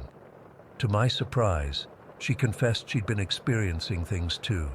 Cold spots in her room, items disappearing and reappearing, strange noises at night. "I think we actually invited something in," she whispered over the phone, her voice trembling. "Remember when I said they could follow us? What if something did?" That conversation was 2 weeks ago. Since then, things have only gotten worse. The scratches keep appearing, deeper now. Sometimes I wake up with them fresh and bleeding. The shadow figure visits almost every night, standing closer each time. Last night it was right beside my bed, leaning over me. I've tried everything I can think of. I've prayed, burned sage, which just seemed to make it angry, left out salt lines like I saw online. Nothing works. If anything, acknowledging it only makes the activity more intense. My parents think I'm doing this to myself. They've started talking about therapy and attention-seeking behavior. They don't understand that I'm terrified to be alone, terrified to sleep. Jessica won't talk about it anymore. When I try to bring it up, she changes the subject or says she has to go. I think she's experiencing worse things than I am, but is too scared to admit it. I don't know what to do anymore. Whatever we invited that night has no intention of leaving. It's like it's feeding off my fear, getting stronger every day. Sometimes I hear it whispering my name now, so close it could be lying right next to me. The worst part is knowing this is my fault. I should have listened to my mom. I should have trusted that weird feeling I had when Jessica started inviting things to touch us. I knew it was wrong, but I went along with it anyway. Last night was the worst yet. I woke up around 3 in the morning to find my entire room ice cold. The shadow was at the foot of my bed again, but this time it wasn't just standing there. It was moving, crawling up from the floor onto my bed. I couldn't move, couldn't scream. It was like my entire body was paralyzed. It crawled closer and closer until it was right on top of me, its face, or where its face should have been, inches from mine. I could feel its weight pressing down on my chest, making it hard to breathe. Then I felt something cold and sharp trace the same pattern on my arm where the first scratches appeared, reopening them. When I could finally move again, it was gone, but the scratches were bleeding. They're forming a pattern now, not random marks anymore. It looks like some kind of symbol that I don't recognize. I'm writing this because I don't know where else to turn. Has anyone else experienced something like this? Does anyone know how to make it stop? I'm afraid to sleep tonight. I'm afraid of what might happen if this continues. Whatever we invited in that night, it's not leaving, and I think it wants something from me. Story 21. I don't usually share this story because people think I'm making it up or exaggerating, but I swear every word is true. This happened when I was in 4th grade at Westfield Elementary, and I've never been able to explain it. Even now, as a high school junior, I still get goosebumps thinking about it. It was a Tuesday afternoon in October, right after lunch. Ms. Carpenter had us doing silent reading and worksheet time, which was pretty normal. The classroom was dead quiet, except for the sound of pencils scratching on paper and the occasional page turn. The kind of quiet where you can hear the wall clock ticking. I remember I was wearing my favorite purple sweater because it was getting chilly, and I had just gotten new glasses the week before that kept sliding down my nose. I was having trouble focusing on my math worksheet. It was something about long division that I didn't really get. After staring at the same problem for what felt like forever, I started looking around the classroom, just bored and kind of zoning out. The classroom had those tall windows that go almost from floor to ceiling on the far wall. Our school was pretty old, built in the 70s, with those beige cinder block walls and speckled linoleum floors that squeaked when your shoes got wet. That's when I noticed something weird outside.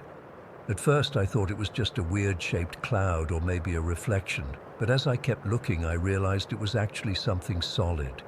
It was hovering just above the tree line behind our playground.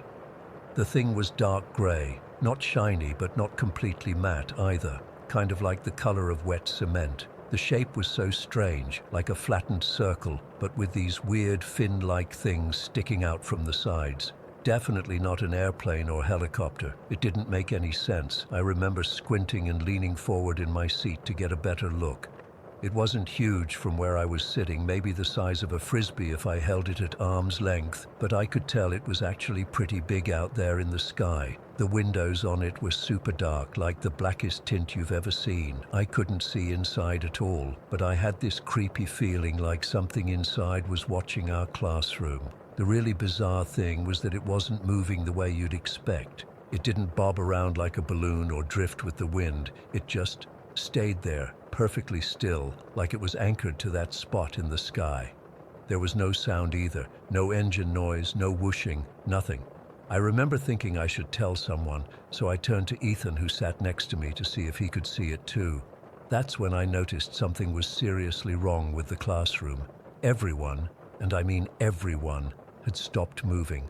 Miss Carpenter was frozen in mid-stride between the rows of desks. My best friend Lily's head was hanging down, her chin touching her chest, pencil still in her hand but completely still. All 23 of my classmates were in the same state, slumped over, heads down, completely motionless. It wasn't like they were just being quiet or concentrating really hard. They looked switched off, like dolls whose batteries had died all at the same time. Their bodies were so still I couldn't even tell if they were breathing. Even Justin, who always fidgeted and tapped his feet, was completely still. I felt my heart start hammering in my chest. I remember whispering, "Hello?" But no one responded. I said it again, louder, but still nothing. No one even twitched. I poked Ethan's arm, but he didn't react at all. His skin felt normal, not cold or anything, but he just didn't respond. The silence was suffocating. I could hear my own heartbeat in my ears, and my breathing sounded so loud it was like I was shouting. The only other sound was that wall clock, still ticking away like nothing was wrong. I looked back at the window, and the craft was still there, hovering. I swear it had moved slightly closer, though I can't be 100% sure. What I am sure about is that I started feeling really weird physically. My stomach knotted up like I was going to throw up, and this pressure started building in my head. Not quite a headache, but like my brain was being squeezed. My ears felt clogged, the way they do when you're on an airplane and need to pop them, but way worse. The air in the classroom felt wrong too, heavier, like it was pushing against my skin. The fluorescent lights overhead seemed to get brighter, almost painful to look at. I remember blinking rapidly, my eyes watering. I tried to stand up, thinking maybe I should run and get someone from another classroom, but my legs felt wobbly and weak. The room started spinning a little, like I might pass out. I gripped the edges of my desk so hard my knuckles turned white. I was terrified, more scared than I've ever been in my life. I kept thinking, this isn't normal, this isn't possible. What's happening to everyone? And then the strangest part happened. I looked down at my math worksheet for just a second. I don't know why, maybe just to look at something normal. And when I looked back up at the window, the craft was gone. Just gone, completely vanished. I didn't see it move away or accelerate off into the distance. It didn't fade out or anything dramatic. One moment it was there, and the next it wasn't. I frantically scanned the sky through the window, looking everywhere, but there was nothing. Just normal clouds and blue sky. It made no sense. From where I was sitting, I could see a wide section of sky. There's no way something that size could have moved out of my field of vision that quickly without me noticing the movement. The instant the craft disappeared, the classroom bell rang for recess, and just like that, everyone woke up. It wasn't gradual. They all simultaneously came back to life, continuing whatever they'd been doing as if there had been no interruption. Miss Carpenter finished her step. Lily raised her head and erased something on her paper, and Justin immediately started his usual fidgeting. I just sat there, frozen in shock, while everyone around me started putting away their work and lining up for recess. My worksheet was still mostly blank, with just a few problems completed, and the pencil marks all shaky from my trembling hand. "Sophia, aren't you coming?" Lily asked, standing by my desk. She looked completely normal, her usual self. Did you see that?" I asked her, my voice barely a whisper. "See what?" She looked confused. Everyone was frozen, and there was this thing outside the window. Even as I said it, I could hear how crazy it sounded. Lily just laughed. "You must have fallen asleep and had a weird dream. Come on, we're going to miss recess." I tried telling a few other kids at recess about what happened, but they all had the same reaction. Some laughed, others looked at me like I was playing a joke, and a few just seemed uncomfortable and walked away. No one, not a single person, had any memory of freezing or seeing anything unusual in the sky. I even tried telling Miss Carpenter after school, but she just gave me that concerned teacher look and asked if I was feeling okay. She suggested I might have had a little daydream because I was tired, but I wasn't tired, and it wasn't a daydream. It was real. For weeks afterward, I kept watching the sky during class, half expecting to see the craft return. I paid close attention to my classmates, looking for any signs that they remembered or had been affected. Nothing. Life just went on normally for everyone except me. I had nightmares for months. In them, I'd be back in that classroom, everyone frozen, but in the dreams, I couldn't move either. I'd be trapped in my body, aware but paralyzed, watching as dark shapes moved past the windows. My parents got worried when I kept bringing it up and having trouble sleeping. My mom suggested I was just under stress from school. My dad thought maybe I'd seen something on TV that had sparked my imagination.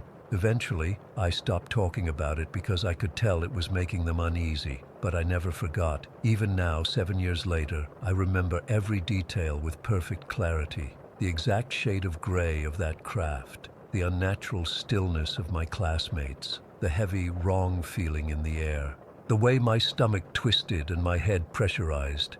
It wasn't imagination, and it wasn't a dream.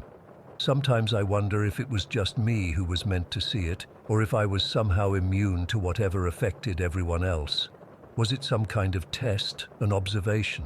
Were they, whoever or whatever was in that craft, studying us like we were specimens? The strangest thing is that, after that day, I started noticing other weird things. Like sometimes I'll catch a glimpse of something in the sky out of the corner of my eye, but when I turn to look directly at it, it's gone. Or I'll suddenly get that same stomach-dropping feeling for just a second, and then it passes. It's like once you see behind the curtain, you can't unsee it. I've researched similar experiences online. There are others who describe similar events, time seeming to stop, strange crafts, missing memories. Some people call them dimensional slips or alien encounters.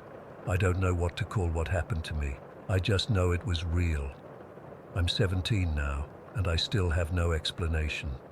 But one thing I'm certain of, whatever I saw that day, whatever temporarily shut down my entire class while leaving me conscious, it wasn't from our world. And sometimes, especially on quiet afternoons when the light hits just right, I find myself looking out windows, wondering if they're still watching. Story 22. I still get goosebumps when I think about what happened that night in Tuscany. I've been hesitant to share this experience online because I know how skeptical people can be about this kind of stuff. But it's been months now, and I still can't explain it. I need to get this off my chest.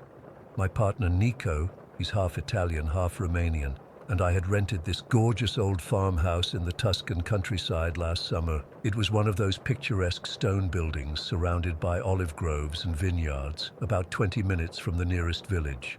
We had invited some friends to stay with us for 10 days, two couples we've known forever. From the moment we arrived, I felt something different about the house. Not scary or threatening, just a sense that we weren't entirely alone. I've always been sensitive to these things. My grandmother was the same way. Growing up, she would sometimes stop mid-sentence and look at empty corners of rooms, smiling slightly. When I asked her about it, she'd just say, "Some places have memories that like to stick around." I guess I inherited whatever sense she had. Anyway, I didn't mention anything to Nico or our friends. I didn't want to freak anyone out, especially since whatever I was sensing didn't feel malevolent at all. If anything, it felt welcoming, like the house was happy to have children in it again. Our son Marco was just 2 at the time. He's usually pretty good about sleeping in unfamiliar places, but the first couple of nights he seemed extra chatty after we put him down. We could hear him through the baby monitor, babbling away to himself. Not unusual for a toddler, but it seemed like he was responding to something. When I mentioned it to Nico, he just shrugged and said Marco was probably talking to his stuffed elephant. On our 5th night there, everyone wanted to go out to this restaurant in the village that one of our friends had discovered. I was feeling a bit tired and offered to stay back with Marco, who was already asleep. Nico was hesitant to leave me alone, but I insisted I was fine. I actually welcomed a quiet evening to myself with a glass of wine and a book. The farmhouse was eerily quiet after everyone left. Those old stone walls were thick. When you closed a door, you couldn't hear anything from the other rooms. I settled on the couch in the living room with my book and a glass of red wine, keeping the baby monitor next to me. Around 10 o'clock, I heard Marco sneeze through the monitor. It was a tiny, adorable sneeze, the kind that always makes me smile. But then, clear as day, I heard a gentle female voice say, "Bless you, little one." My entire body froze. The voice wasn't mine. It wasn't any of our friends. It was soft, with a slight Italian accent, the kind of voice you'd imagine a grandmother having. I sat there for a good 30 seconds, unable to move. My heart was pounding so hard I could feel it in my throat. The rational part of my brain was scrambling for explanations. Maybe the monitor picked up someone else's frequency, but we were miles from the nearest house.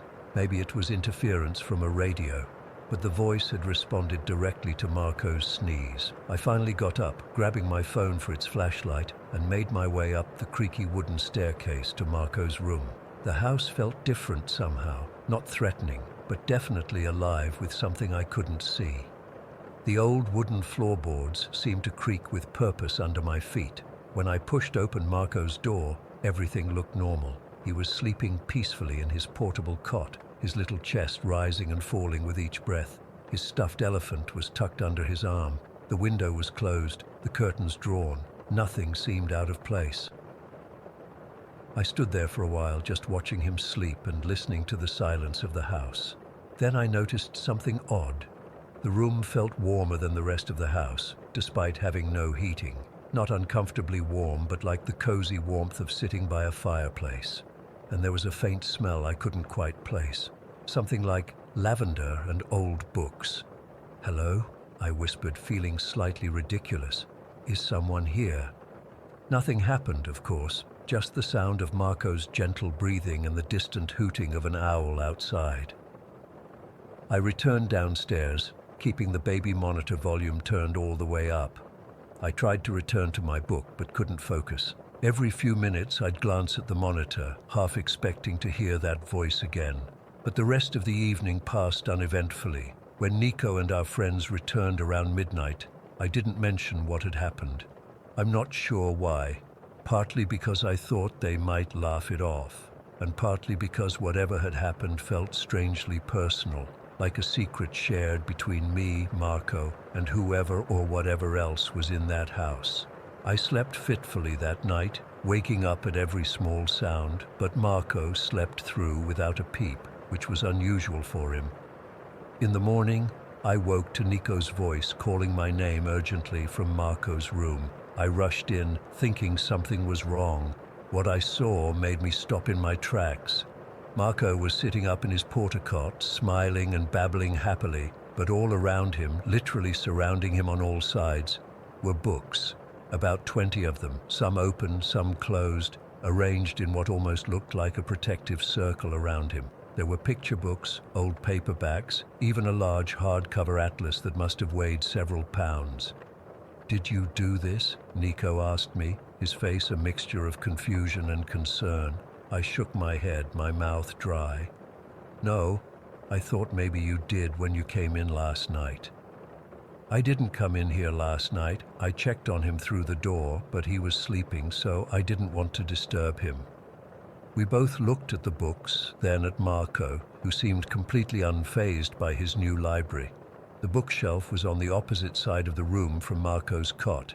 Even if he'd somehow climbed out, which would have been impossible, he wasn't tall enough. He couldn't have reached the higher shelves where most of these books had been, and there's no way he could have taken so many books without making noise. We would have heard something on the monitor.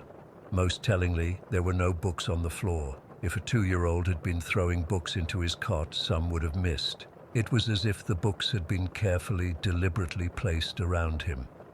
"Maybe it was one of our friends playing a joke," Nico suggested, but his voice lacked conviction.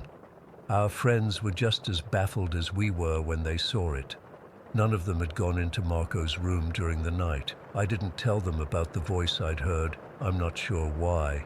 Maybe because I was still processing it myself, or maybe because I didn't want them to think I was losing it. Throughout that day, I kept thinking about what had happened, about the presence I'd felt in the house since we arrived, about Marco's unusual chattiness at bedtime, about that gentle voice saying, "Bless you."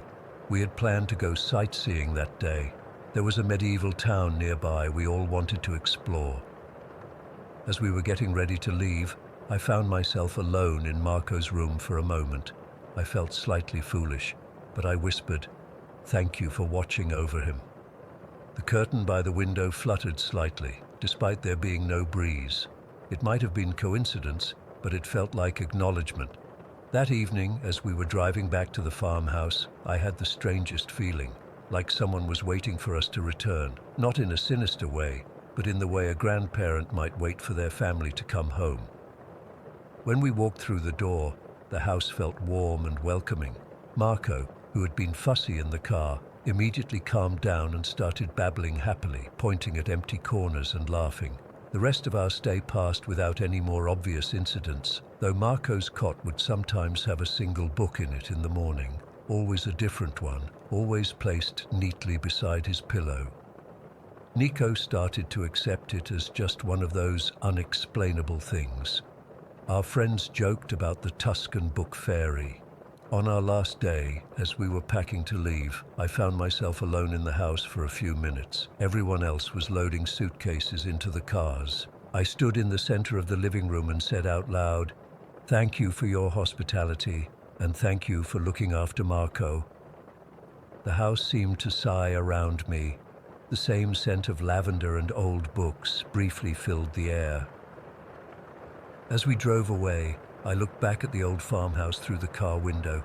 For just a moment, I thought I saw a figure in one of the upstairs windows, an elderly woman, smiling and waving. But when I blinked, there was nothing there. I still don't know what happened that night. I can't explain the voice on the monitor or how those books got into Marco's cot. What I do know is that whatever presence was in that house meant us no harm. If anything, it seemed protective, especially of Marco. Sometimes I wonder about that old farmhouse and if other families who stay there experience similar things. I wonder if there's a story behind the presence I felt, who she might have been in life and why she remains. Marco still talks about the nice lady who read him stories in Tuscany. When we ask him what she looked like, he just says, "Like books," whatever that means. I've never been a big believer in ghosts or the supernatural, but that experience changed something in me. I can't explain it, and I'm not sure I want to. Some mysteries are better left unsolved.